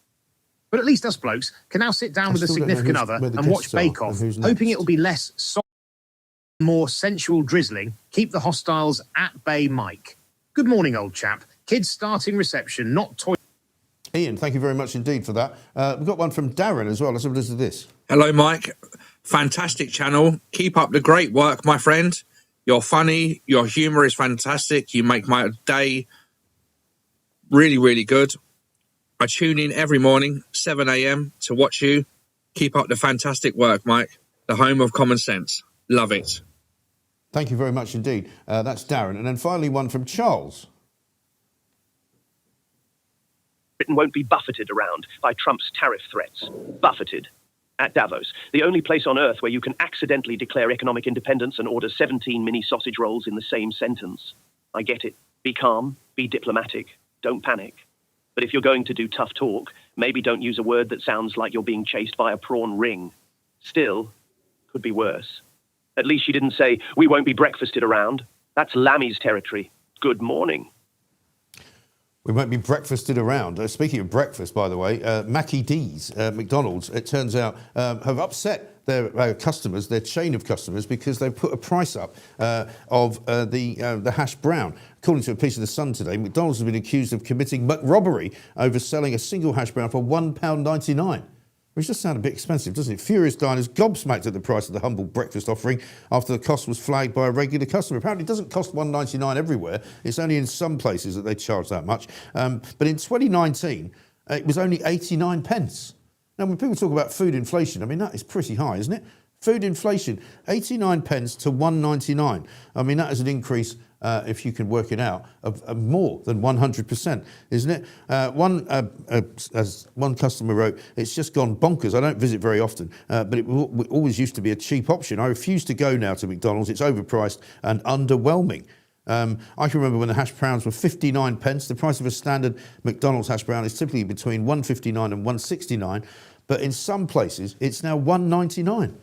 That's mad, isn't it? You know, the whole point of fast food and that sort of thing is that it was meant to be fast food and cheap. If it starts to get expensive, it's ridiculous. Like you go to some of these newer, shall we say, trendier hamburger joints and you're paying sort of 10, 12 quid for a hamburger. And it's not exactly fast food, is it? And it's not cheap food either. Coming up, Philip Kisley's going to join us very shortly. Also, Catherine McBride, MBE, will be here in person, talking to us about a whole series of interesting stories that are going on. Also, how about this? Let's have a listen to Rachel Reeves. She was in Davos, of course, this week. And here she is talking about what she knows about economics. And frankly, I am sick and tired of people speaking Britain down, because the businesses that I've speaking Britain down is the President of the United States. He went on Truth Social yesterday and was doing nothing but speaking Britain down and threatening 10% tariffs. Well, I'm with the British businesses who are confident about the year ahead, who are excited about the opportunities in Britain, whether that is in AI or tech, in financial services, in our creative. Yeah, I mean, Rachel Reeves, still not very much confidence there, is there? I mean, can you actually believe a word she says? Does she actually know what she's doing? And where on earth is she leading us? Let's talk to Philip Kisley, who is, of course, our man in the Common Sense Corner. We're going to find out from him what he makes of the big stories of this week. Philip, a very good morning to you. Welcome to the Mike Graham Show. Hi, Mike. It's great to see you. Very good to see you too. I haven't seen you actually since the last time we were together at the Battle of Ideas Festival, which was an interesting day, which turned into an interesting month, which turned into an interesting year. But welcome to the home of common sense. Yeah, it was kind of D-Day for you, wasn't it? But it sort of was, yeah. But actually, so it's great. But we've actually been having such a great time. This is at the end of our third week of broadcasting the new Mike Graham show. And it's going brilliantly. You know, loads of people are joining us, lots of people are following us, and lots of people are watching us, which we're very pleased about. But the world doesn't seem to have got any more sensible since I last spoke to you. No, the world was crazy. It was particularly crazy on that day. It was a hell of a weekend, wasn't it? But yeah. It just feels like 2026 has just gone from bad to worse to crazy to insane to straitjacket to over the side of a high car park. It just feels as though, my God, are we going to survive tomorrow? It really does feel that bad. It's insane. Yeah, it really does, doesn't it? I mean, when the year kicked off in the first couple of days with, what was going on in Venezuela, what was going on in Iran, what's been going on in Ukraine, you do wonder, really, where it's all going to go next. I mean, Donald Trump's played a bit of a blinder, I think, hasn't he, in the Greenland situation. And I can't believe, I was saying to Rafe Heidelmanku, who was here a minute ago, I can't believe so many people fall for the Trump trick, which is, I'm going to invade a country, I'm going to put tariffs on you, and then they're all surprised when it doesn't happen. Yeah, it feels as though people don't learn, doesn't it? He has these very distinct tactics of pushing to the end, absolute brinksmanship. He's a businessman, cancer. He's the ultimate alpha male. Yeah.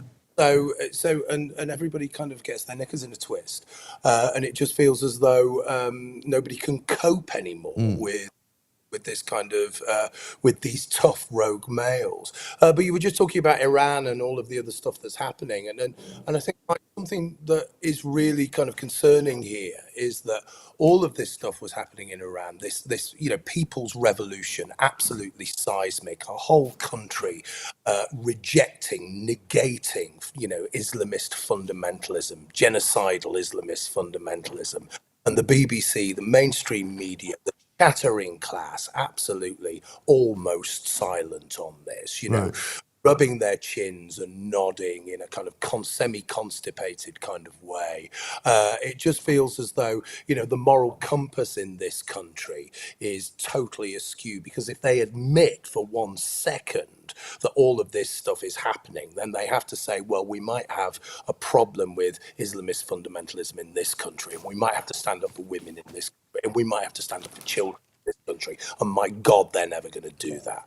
I find it extraordinary that so many people, as you say, in the sort of the lefty establishment, are silent when things like that happen as well, because, it's all very well to say that they've got some kind of, affiliation with, left ideas and left ideology. That's one thing. But to say that because you're in favour of a free Palestine, you somehow have to protect the goons and the terrorists that are also lobbying for that same outcome, with money, with guns, with bombs, and the people that pay Hamas to kill people and take them hostage and rape them and do all sorts of horrible things to them, you can't in any way criticise. It's bizarre, isn't it? It's totally bizarre, but it's always been the way with the lunatic left, hasn't it? They've always, it's my enemies. They've always sided with lunatics who hate the West, hate Britain, hate whiteness, hate everything really that we stand for. But, all of this stuff really does echo in our own country, doesn't it? You've got this kind of Palestinian lunatic fringe who are hate marching every week, who detest Jews, detest Britain, all the rest of it. Yeah. And if Palestine and Iran go together and people are silent about it, then we have a real problem here. And it's not just about abroad, it's about sectarianism in this country. And that's just to get to the point. This is how this year has started. Yeah. And it's going to get much worse because we know that the police are implicated in it. Well, exactly right. And of course, we're seeing now stories about Shabana Mahmood wanting to reorganise the police service. She wants to reduce the number of police forces, which some people might think is a good idea in this country if it sort of declutters the whole business of policing in this country. But the worry that I've got is that, according to a piece in the Times that I read this morning, they're saying the way they want to reorganise the police is to make it more kind of local rather than more national, which means obviously more of a community feel, more of a kind of what you might call inclusivity feel, so that you'll have even more, community representatives getting their noses into what the police are up to. Yeah, I think what we're going to see, Mike, is just much more negotiated policing, which is possibly the worst kind of policing we could ever have. Yeah. This is not policing. This is avoiding particular communities. This is going via community leaders and mobs. And, some of the really, really big problems we're going to have in the future, it doesn't take a genius to work this out, does it? Is tech, is kind of, very, very organized crime, all of that stuff. Very big level. Now, to be fair, the last shake-up, I think, was over 60 years ago, wasn't it? So it's probably due for a shake-up. But my God, these are the last people to do it, because they do not have, this is not a force anymore. We need a force. This is and this is, as we've seen, a compromised service. And this will be, they're talking about reducing bureaucracy. No, these are going to be great big police services in very regions. It's going to be much more bureaucratic. It's going to be quintessentially socialist. It's going to be in the toilet. It's just not going to work. Yeah, no, it really isn't. And it's a terrible shame that the police in this country have now sunk so low that nobody really has any respect for them, which means the damage is done to all of us, really, because one, crime is on the rise. I mean, once again, we were talking about this yesterday. There was a ram raid that took place in Knightsbridge on Tuesday morning, 11 a.m., right? People on mopeds decided to just drive them through the front door of a Rolex shop at One Hyde Park, knew that the police wouldn't turn up in time, knew that they'd be able to get away with it, and yet still we have the sort of the lefty, again, establishment telling us, if you keep saying London's more dangerous than it used to be, you're just a mad right-winger because it's safer than it's ever been. Well, it doesn't look like it. No, it really isn't. It's extraordinary. I mean, I think this year, or no, it was last year actually. Sorry, London shopkeepers were missed. Were robbed of 17 million. That's just London shopkeepers. This is crime has gone up 12%. It's utterly insane, and yet we are here, and we are saying London is the greatest place in the world. Diversity is our strength. No, it's not. Diversity is our challenge, and this is people who are. This isn't primarily economic. This is cultural, and this is people taking a chance. Okay, because they are not invested. They are not part of communities. They are not part of culture. London is just a massive, terrifying city of strangers. You know it, I know it. We spend lots and lots of time there. You're there now. But it isn't just London. I'm up in Yorkshire here. And just the other day, Boots, just buying some, because I've had a sore throat for what feels like years. I was just buying some stuff. And a woman filled a pram full of stuff and walked out. And the alarm went off and nobody batted an eyelid. Wow. And I said, security guard there, I said, are you not going to do anything? He said, well, no, there's no point because nothing will happen. That was one thing. But I got the sense that this poor guy, he was probably on minimum wage, actually. I'm not going to chance it because I don't know if she's got a knife. I don't know what's in that pram. I don't know if she's got a gun. It really isn't worth it. And that is the point, isn't it? It's not just about petty crime. With petty crime comes the breakdown of society, and violence is just endemic. Well, it is, and also people have the sort of view that they could walk around completely and utterly oblivious to any policing that's likely to happen to them, because in the end, they know the police aren't going to be anywhere near. I mean, I saw two British Transport Police on the tube yesterday. They were standing on a platform, but what they weren't doing was standing up near the top of the escalator, where people just walk through the ticket barrier without paying. And I personally find that insulting, because I'm paying to travel. Everybody else is paying to travel. And so many of these people are just deciding, well, we're going to take it for free. And whenever I see people doing it, I accost them and say, what the hell do you think you're doing? Go and pay for your ticket, And inevitably, one of these days, one of them will probably pull a knife on me. Yeah, I mean, this is it. But the thing is, I think we do have to be brave, because what we've got at the moment is a police force that fundamentally isn't working. As I say, it's not force, it's a police service. Right. And they are essentially, as we've seen at the top level, as we saw with West Midlands, doing the bidding of jihadists, but at the bottom level, just trying to keep a lid on everything because it feels as though anything could blow at any time. There's a feeling, there's a sense. I don't know what viewers think about this, people who are familiar with inner city London, but also with Manchester and Leeds and Birmingham and all of those places. There feels to be a sense of menace around the place. So that this idea of suppressed violence, because we live now in such a segregated society. And this is the problem. We've had multiculturalism foisted on us for 30 years. We've had this sense of open borders. And if you say anything about it, you are a racist bigot. And now there is this sense that, well, there are no rules. It is chaotic. It's like a jungle out there. And I'm not exaggerating, because I can give you chapter and verse. People get in touch with you, people get in touch with me. I can give you chapter and verse about events that happen just time and time again. And it is about violence. It is about the breakdown of society. And the police are actually at the bottom of it because they won't do anything. It's two-tier everything. So they will target people like you and me because we're easy. We're middle-aged white men who pay tax. But they won't target people who are part of particular demographics, who are particular cultures that might be problematic and really might push back with violence, intimidation and civil unrest. Exactly right. Some good messages coming through as you were speaking there. I'll read some of them if we can get back to them. I would pay for a gated community and not the police, says Truth for You. A couple of other people have been surprised to hear that up in Yorkshire you're having the same problems that people are having in London. When a low-level crime is ignored, chaos ensues, says Sue, and society begins to collapse. And common sense says this: you're paying for their ticket via your higher ticket prices. That's right. You know, because the number of people now who are literally just walking through the ticket barriers are not paying for their travel on the underground. It's extraordinary. This from John, who says, I live in Bournemouth, one of the prettiest towns in England. They've turned it into a crap hole. I feel sorry for people who pay to come on holiday here. Druggies, migrants, homeless, everywhere. Absolutely right. Easy Boy says, Met Police more concerned about tweets and Facebook discourtesy. Julie says, we have a brand new police fire station in Redditch with no front desk to talk to police. Tony says, I was born in London. No way is it safe now. Most of our cities and towns are unsafe and dirty. Diversity is a failed experiment. And that is another thing that I notice a lot, and people tell me about as well, Philip, is that cities are getting dirtier. People are less likely to put their rubbish anywhere good. They're just chucking it in the street. You know, there's parts of London now which are just filthy, and you would not want to go there after dark. No, I mean, the place is becoming filthy. It's like the 1970s on steroids. You know, it feels as though things are falling apart.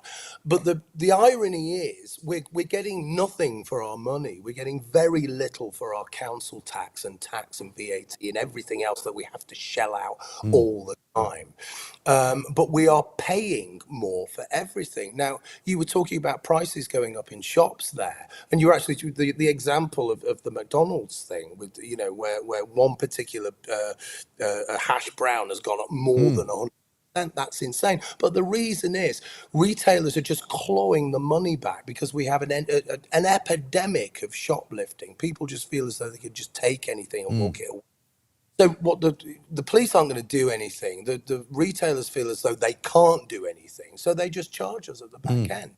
And what happens is everything gets more expensive. Everybody gets more disgruntled. There is more crime. And curiously enough, the ridiculous left wing will make excuses for it time and time again. I was debating someone on Saturday morning, actually, a woman from a left-wing think tank. And she was saying that the reason that everything is falling apart, the reason that there is so much crime, the reason that there is so much shoplifting is that migrants can't get Tesco club cards. Oh, for God's sake. I mean, goodness me. I mean, I'm surprised they can't get Tesco club cards, because we're doing the story this morning. I know you've been speaking about it as well, about the migrants smuggled in under the cover of darkness into the Crowborough former military camp, which is down in Sussex, not a million miles away from Tunbridge Wells. The local people there are absolutely up in arms. They've been demonstrating about it since last November, pretty much, when the news came through that Shabana Mahmood was going to do it. Despite all of their applications to the council, despite all of their complaints, despite all of their petitions, you know, at 3:28 on, I think, Wednesday morning, the first migrants were bussed in, 27 of them. Eventually there's going to be, I think, nearly 540 men being housed there, not being kept in, not secure. But guess what? They're going to have their own GP. They're actually going to have an on-site GP that they can go and see without having to make an appointment. And according to the local authorities, the reason they're doing that is because it won't clutter up the doctor's surgery. It's extraordinary, isn't it? I actually saw that news via you last night. I couldn't believe that. It's insane. But I was just thinking about what's happening here. This stuff happens by stealth in the dead of night. And all of a sudden you have this place, this beautiful little place that was a beautiful little place, quintessentially English, changed overnight, changed for the worse overnight. And I was just thinking, you know, what was it, 550 people? 450 people? 540, yeah. 540 people, sorry. I can imagine, right, parents talking to their children and children's lives changing overnight. Right, you're not allowed to go out. It's too dangerous. Okay, you're not allowed to play out with your mates. It's too dangerous. We don't know who these people are. So it's this kind of human impact, especially on children, and as we know, especially on women as well. Yeah. Are migrants. They're undocumented males. My guess is it's going to be. Well, is it all males? I think it's all males. Oh, it will be. Yeah.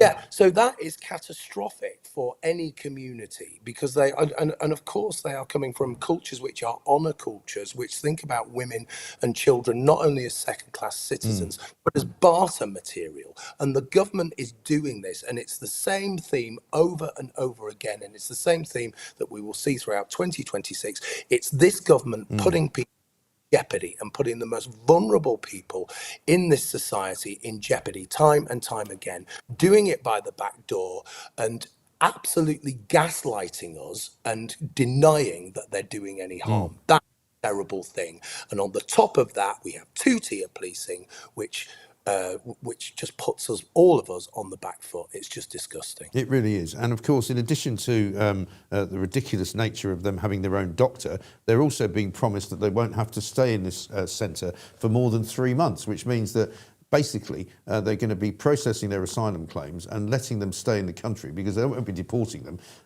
because they can't deport somebody within 3 months in this country because they'll just start appealing and the process begins and then they have to go to another place of accommodation, which is probably a house of multiple occupancy. And we know, for example, that there's already about 1,000 new arrivals since the beginning of January. I think the latest figure was 800, but that was last week. So there's probably easily going to be over 1,000 this month alone. And all that I get from the Shabana Mahmood side of things is that we are going to process their claims more quickly, but not we're going to process their claims more quickly, deny them asylum and then send them home. What they're going to be doing is processing their claims more quickly and giving them a free house. Yeah, I mean, the truth is, Mike, that they're laughing at us. You know, they know how to work the system. And here we are, stupid Western liberals letting it all happen.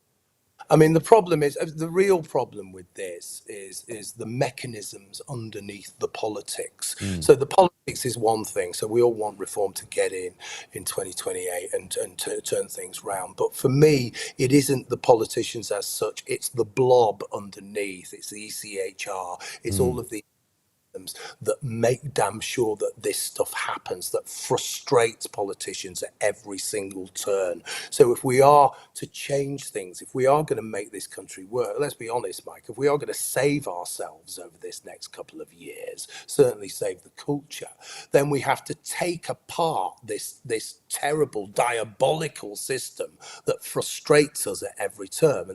And this is dealing with the civil service. This is dealing with all the interest groups in the Home Office, for example. This is taking on lawfare and making sure we can push back enough on it to put ourselves first. The problem is with human rights and human rights lawyers is that it's for everybody else apart from people who pay taxes, go to obey the law and live in the country in a decent kind of way. I know. It's getting harder and harder, I think, for people to do that. And, you know, as much as we all want to love Britain and as much as we want to be here to make sure that it doesn't actually fall into rack and ruin completely, it's getting really tough, especially, I mean, I'm glad that my children are grown up now because I don't have to worry so much about them. But if you had kids of the sort of age of around 10 or 12, you know, you would be really considering leaving this place, I think. Yeah, I mean, it's that same thing, isn't it? Peter Hitchens used to say this years and years ago, didn't he? He used to say, well, if ever I was going to give any advice to young people, it would be get out tomorrow. And I always used to think to myself, no, that's absolutely the wrong thing to say. You have to fight. You have to fight for your society, and you have to fight for a better future. But even I'm beginning to feel that, if we don't, we've got a window, I think, of opportunity over this next couple of. I don't know what viewers think about this. I'd love to know actually if they could, if they next in. But I think we've got a window of opportunity. Some people say that window's long gone, and demographics is destiny, and we're just destined to go downhill and downhill and downhill. But I suspect we do have a window. But it is what I said before. We've got to be very aggressive in how we deal with the mechanisms of power. It is all about power, and it isn't just politics. Westminster, Whitehall, all of that kind of stuff. Now, things have changed massively. I remember feeling pretty isolated and on my own in round about 2019 when all of this craziness really started, when identity politics kicked in, when it was BLM and all of that craziness, and then everybody got locked down and the trans lunacy started because lots of men were locked up with porn and thought they were women, and then it was Hamas, and then it was Green and all of that kind of stuff. But 2019, I felt as though I was completely on my own in pushing back against this stuff. I mean, there was you. There was New Culture Forum that I'm part of now, but very little else. But since then, we've had the Free Speech Union. We've had a proliferation of parties. We've got Reform. We've got Ben Habib. We've got all of that kind of stuff. Rupert Lowe, and we've got with New Culture Forum. We've got a grassroots movement called New Culture Forum Locals. We've got other kinds of lobby groups as well. It does feel as though people are changing. We've got the independent media. We didn't really have this. No. We didn't have you, Dan Wootton, etc., etc. So people do have voices. So things are changing. What we've got to do is look at the good stuff and look at how we are taking control back a little bit. But I have to say, it is a massive struggle. It's a real uphill struggle. And like I say, I think we've got a couple of years. If we don't get sorted by then, get things in place at least for the next general election, then I think we're going to be in trouble, Mike. Yeah. No, I think I agree with you. A lot of people are agreeing with you as well. Philip just summed up exactly what is wrong with the police in this government, says Steve. Greg says, Philip summing up now how most of us are feeling. He gets it. And I think you're absolutely right. And I think it is important. People always said to me that particularly during lockdown, they were able to watch my show and actually understand that there were other people out there who thought the same things that they thought. Because, I mean, you've got a great tweet at the top of your Twitter page this morning, which is a real headline from The Guardian. And it's a woman who I've never heard of called Bridget Delaney, who's written this piece in her diary. It says, I stopped going to the gym because of Trump. Now I can't open jars. I mean, this is the level of sort of discourse that's going on in parts of the left, because, some of the people who are so obsessed with Donald Trump and who are so obsessed in the same way with Reform and Nigel Farage, they think he's the devil. I mean, it really is quite deranged, some of it, isn't it? Well, it really is quite deranged, and it's kind of gone on steroids, as I said before, and the real kind of symptom of that is the rise of Zach Belansky and the Green Party. Yes. I think. So you have great swathes of the public sector, especially in education and especially in higher education, universities, and as you know, I know about this. Lots of supposedly very clever people voting for Zach Polanski and his Islamo-fascist trans clown show. So you've got, what does he want? He wants more immigration. He wants completely open borders. Yes. He wants men in women's spaces. He wants to abolish private property. He wants to put absolute caps on any kind of wealth and income. This is total insanity, okay? I come from, my father was Hungarian. He escaped from Hungary in 1956. I used to go there in the 80s. It was a communist hellhole. Everybody was miserable. It was the worst place on earth. That's what these people want. That is what these idiots want. And that is really frightening, because these are the people, again, this is the blob, this is education, and this is mainstream media as well.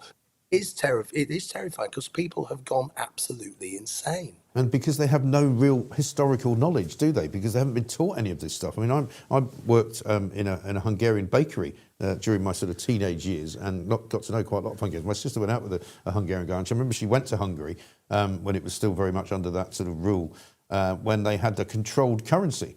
And so you could take money into the country, but you couldn't take any money out. So if you went in, say, with 200 quid, if you'd only spent 100, you had to leave the other 100 behind. It was absolutely insane. It was a crazy situation, and I suppose in a way, experiencing that Soviet bloc as a teenager really shaped. But yeah, it just feels as though the insanity is ramping up and ramping up, and the problem is, I think we've got a long way to go yet. If I'm thinking back, as we're having this conversation, I'm thinking back to 2016 and Jeremy Corbyn.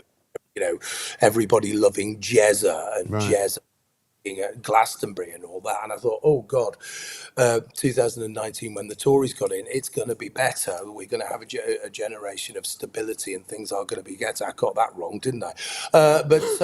But you know, I thought Jezza would be the worst of it. Not only did he not go away, he's back with your, which is, in terms of entertainment value, yes, is wonderful because they're all completely mad, but frightening as well. But it's not just him, it's Zach Polanski as well, and I think he is the lunatic to watch. And the more that these people, these champagne socialists, these luxury communists, these complete idiots push us down that route, I think the pushback is going to be and nobody wants this, and I'm not saying I want this, but it's going to be civil. It's going to be civil unrest, lots of problems, and I think we're going to see that in 2026. Yeah, I think so. And let's not forget the Stalin in a suit figure who's Keir Starmer, you know, the guy who pretends to be the acceptable face of kind of the left because he pretends that he's centre-left, but he really isn't. You know, not only is he now telling us we can't have elections in this country, 4+ million people who won't have an opportunity to cast their vote for their local council for 8 years, effectively. We've now got him actually saying to his own party, oh, we can't have Andy Burnham running against me because he might win. So we better block it. It's insane. I mean, this is authoritarianism. This is dictatorial nonsense on an amazing level. But again, people don't learn. We played this in 1997 with someone called Tony Blair. He was exactly the same. He was a wolf in sheep's clothing, and we've. You know, but at least, you know, I suppose you could say with Tony Blair, he got things done. It was catastrophic, but he got things done. With Starmer, I mean, what can you say about Starmer? You know, he has this amazing ability to get every single thing wrong and then the opposite, do the bidding of the people who oppose him. It is utterly insane. How we ended up with him is just, you know, it's that chapter and verse, isn't it?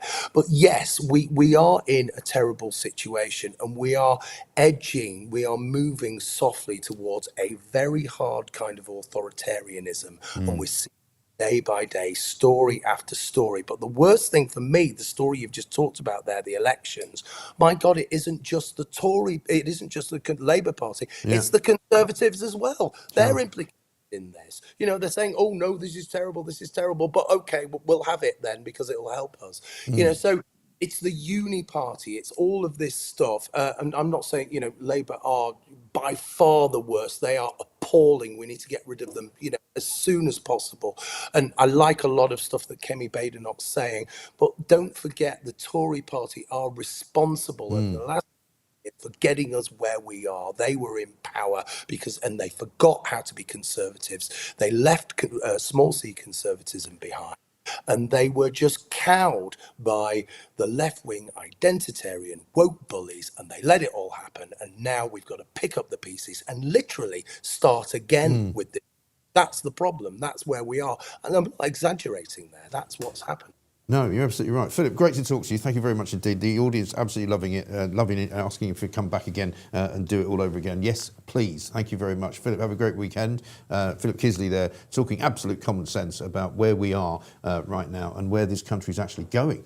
Coming up, we're going to speak to Catherine McBride, OBE. We'll get more on that from her perspective on where things are going wrong. Don't forget, we've got a poll today, which you can join in on. It's running on the YouTube chat line, where we've got lots and lots of really, really great messages coming through as well. One from David, who says, Mike, I've just returned from Delhi, Bombay and Carolina on business. I'm sorry, but these people live in terrible conditions, but they are happy to and don't care. But they're coming here and living the same way.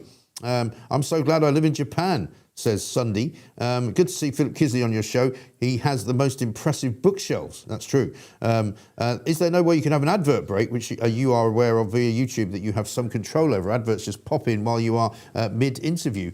Surely YouTube has the tech. Actually, we are looking into that because there is a way of scheduling adverts, and we've been discussing doing that, and we will be probably addressing that. As you know, since we've been going for the last 3 weeks, we've been introducing new things. We've been building bits of the studio. If you look over my right shoulder, you can see that Pooch has been very busy putting new soundproofing in, new shelving, all sorts of stuff going on. So yeah, we will be looking at the adverts, and it may well be that we do that.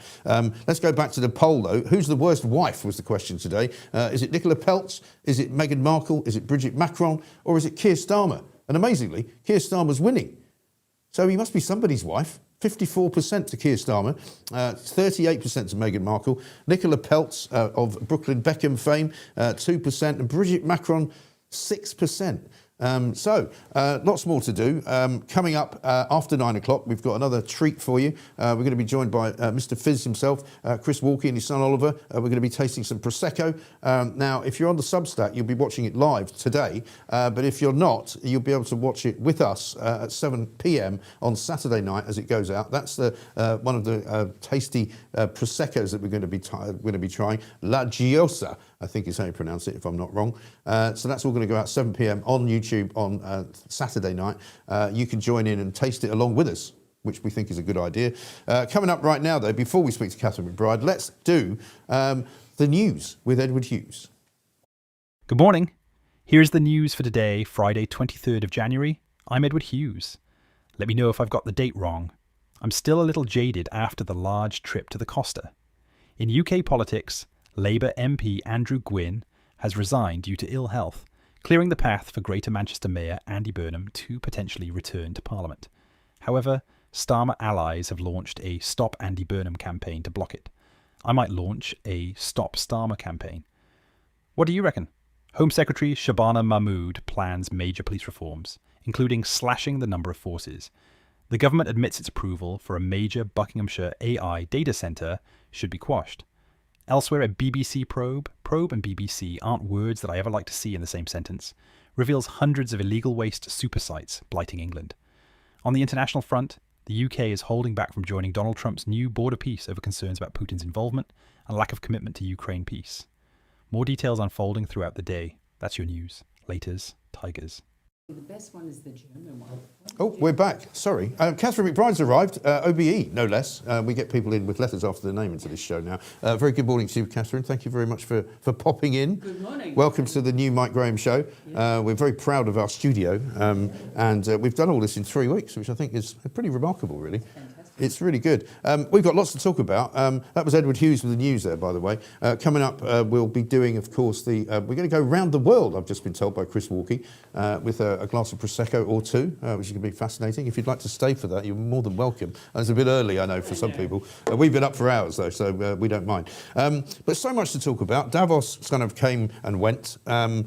Interesting, I think, that Keir Starmer didn't go, because it sort of shows that he's even further out of the loop, I think, than he ever was, because nobody cared that he didn't go, did they? Well, I suppose he's trying to give himself some street cred with the Labour Party. I imagine if he went to Davos, having that fantastic clip with Emily Maitlis a couple of years ago when he was at Davos and he said he preferred Davos to Westminster, I'm sure he's trying to downplay that and wants to pretend, you know, Davos, where's that, you know? Yes. But meanwhile, I'm busy fixing things at home. Exactly. When in fact he's not really busy fixing things at home, because he was totally out of the loop on Greenland. Clearly he didn't have a conversation with Donald Trump until well after Trump had sort of threatened to invade the place, basically. Yes. He also didn't really have much to do with the the Gaza peace process, which originally he was going to have something to do with. He now doesn't have anything to do with the Ukraine peace process. And it's almost as though Donald Trump in the past week has kind of learned that he doesn't really need Keir Starmer for anything. Well, except that he has woken up to Chagos Islands, which is good. So suddenly Donald Trump is going, oh, wait a minute, we've got a base. Do you think that's significant? Do you think that's going to stop the deal going through? I hope it does. Yeah. I did think it was funny. There was one thing I heard where it did sound like Trump thought we were selling it. He didn't realise we were giving it away and paying.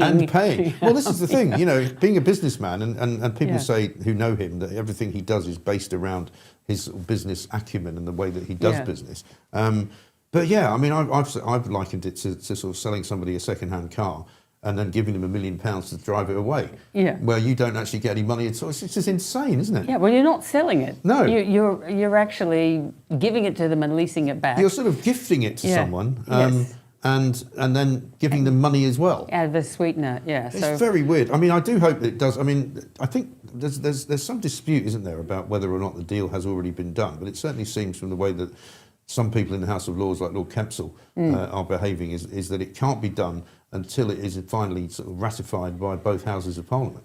Well, one would hope. I mean, I don't understand how a Prime Minister who was elected for a brief period of time can ever give away sovereign territory. Right.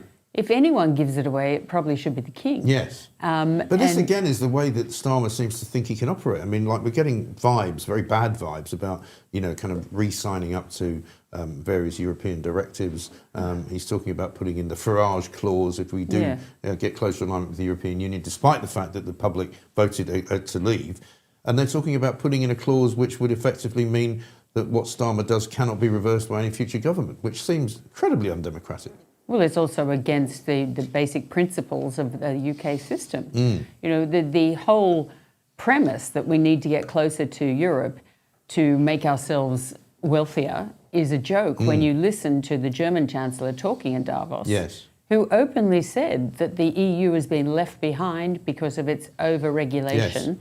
And I would add their crazy net zero rules, which we adopted completely and took them further. Yes. And that is the most telling thing. And yet in the UK, you've got Nick Thomas Simmons running around trying to pretend that he's going to lower our bills and everything's going to be fine. And you're going, no, everything's more expensive over there.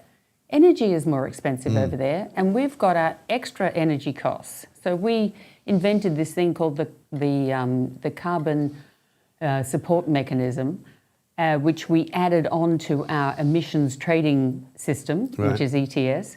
And so our energy producers, if they use coal or gas, always had to pay two costs. They had to buy their allowances in the ETS and they had to pay the CPS. And incredibly, we're now joining EU's ETS, which is much more expensive than ours. So because we've still got the CPS, I know it gets a bit weird, our energy costs are going to be higher than the EU's. So any company that's still manufacturing in the UK is likely to leave. And Germany is going after some of the big guys. They're going after Rolls-Royce. You know, this will decimate UK manufacturing if they get that. Which is already in a pretty bad way, isn't it?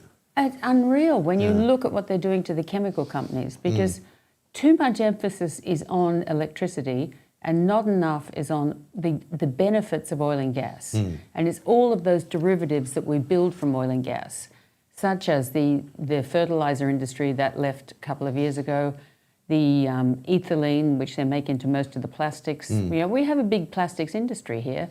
That is, the government had to step in just in December and save the INEOS manufacturing facility, the petrochemical plant.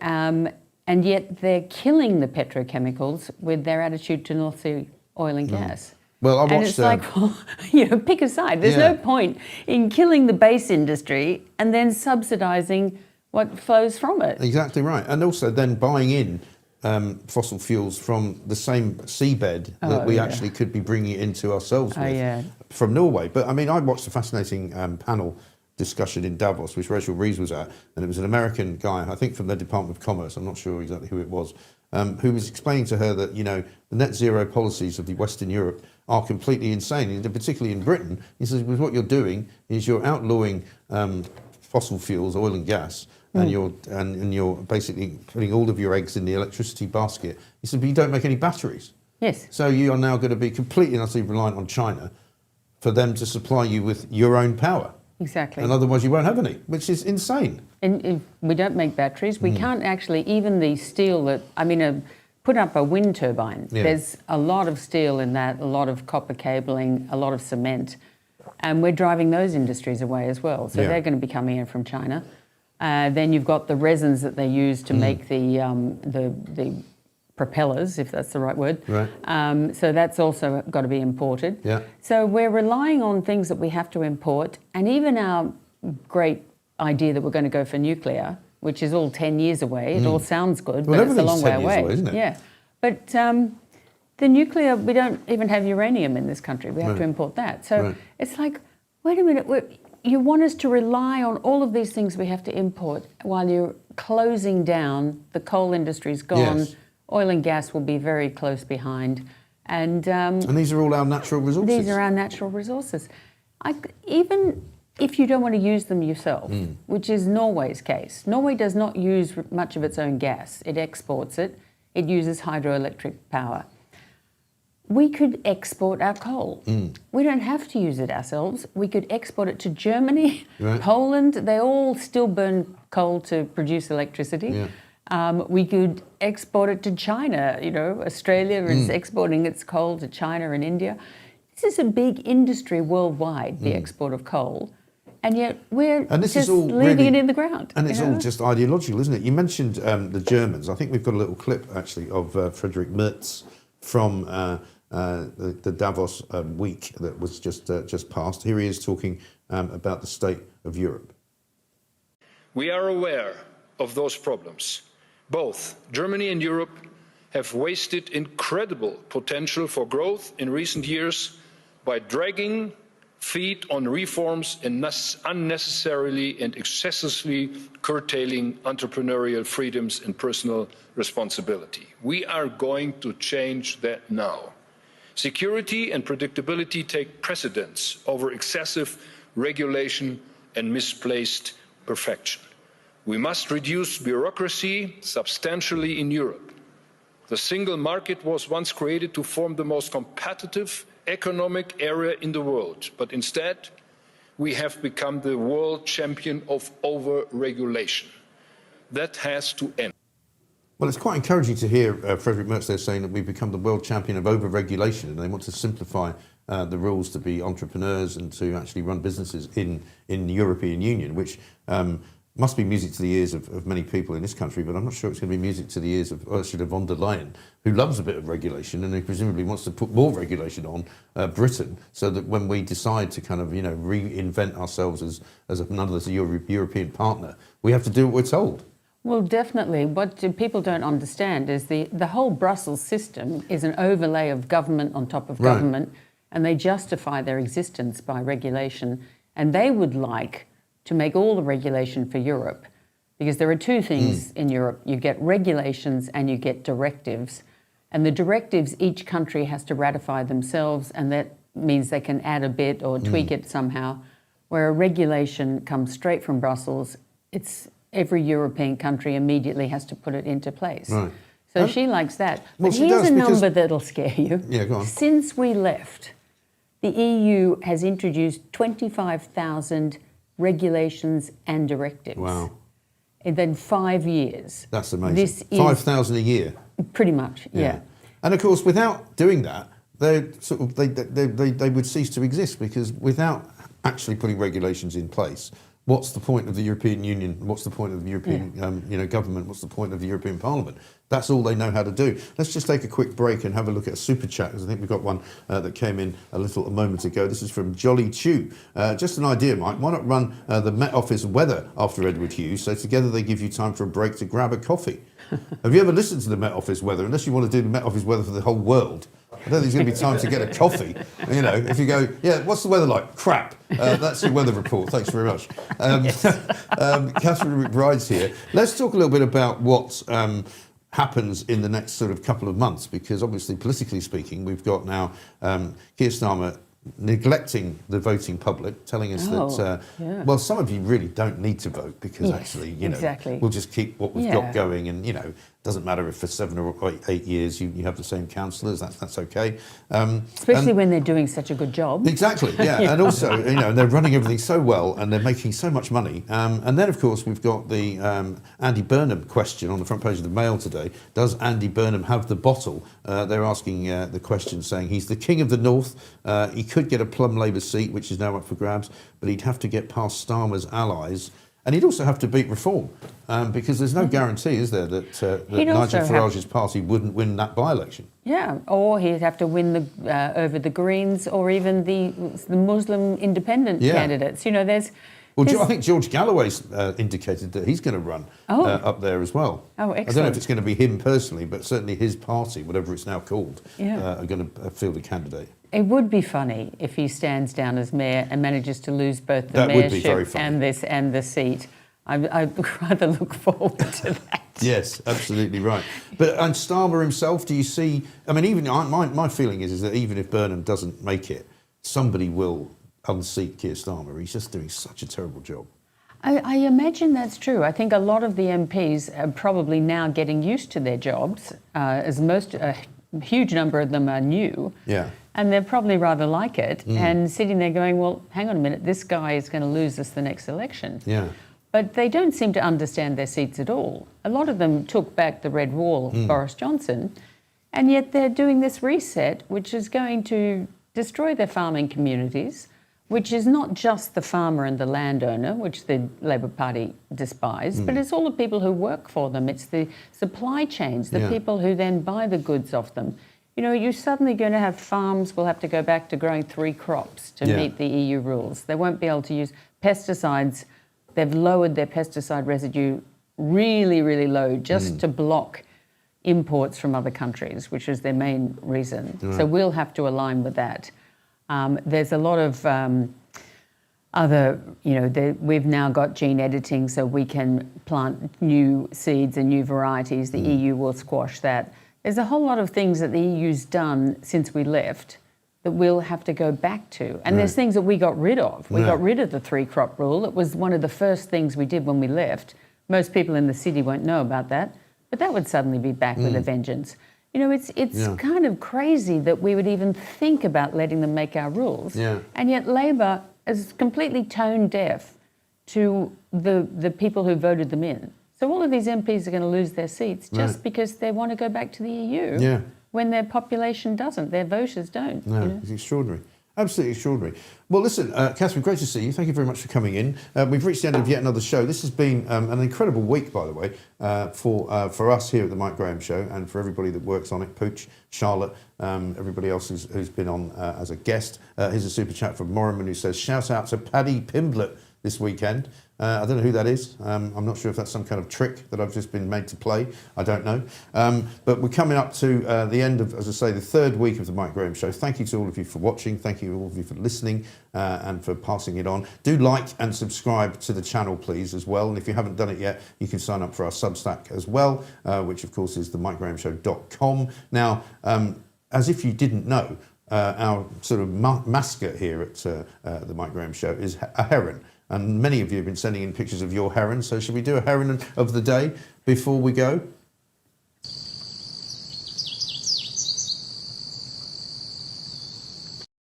Brilliant. They signify beauty and change. This one on top of a car, which you can just about make out, I think is in the central canals of Amsterdam. What a cheeky chap. That's from Mark. Thank you, Mark, for that. Is that the one? That'll do. That'll be the one. Now, coming up, we've got the after show, as we have every single day. Today, because it's Friday, we're going to have a little bit of fizz, because the king of fizz is here. He is, of course, Chris Walkie. He's got his son Oliver with him. I'm sure he's got himself into a wetsuit just before he opens any of the Prosecco that we're going to have. That's what you should be getting your hands on. La Giosa Prosecco. It's quite cheap. It's under a tenner, I think. You get it from any one of the supermarkets that you go to. We're going to be putting it live on the Substack just after the 9 o'clock. And of course, it will be live, it will be recorded and then put out on YouTube on Saturday night. So if you want to join in the tasting, you go and buy yourself a bottle of that and we'll be talking you through it. Final message of the day, I'm starting a hash brown stall. It's going to be a winner. Well, if you sell them for less than $1.99, you'll be beating McDonald's. So there you go. Thanks to all of you. We'll see you back again tonight, of course, with Plank of the Week at 7 p.m. And for those of you staying around for the Substack, we'll see you in a minute. Remember, despite all of the others out there, it's always the others. Don't be a plank.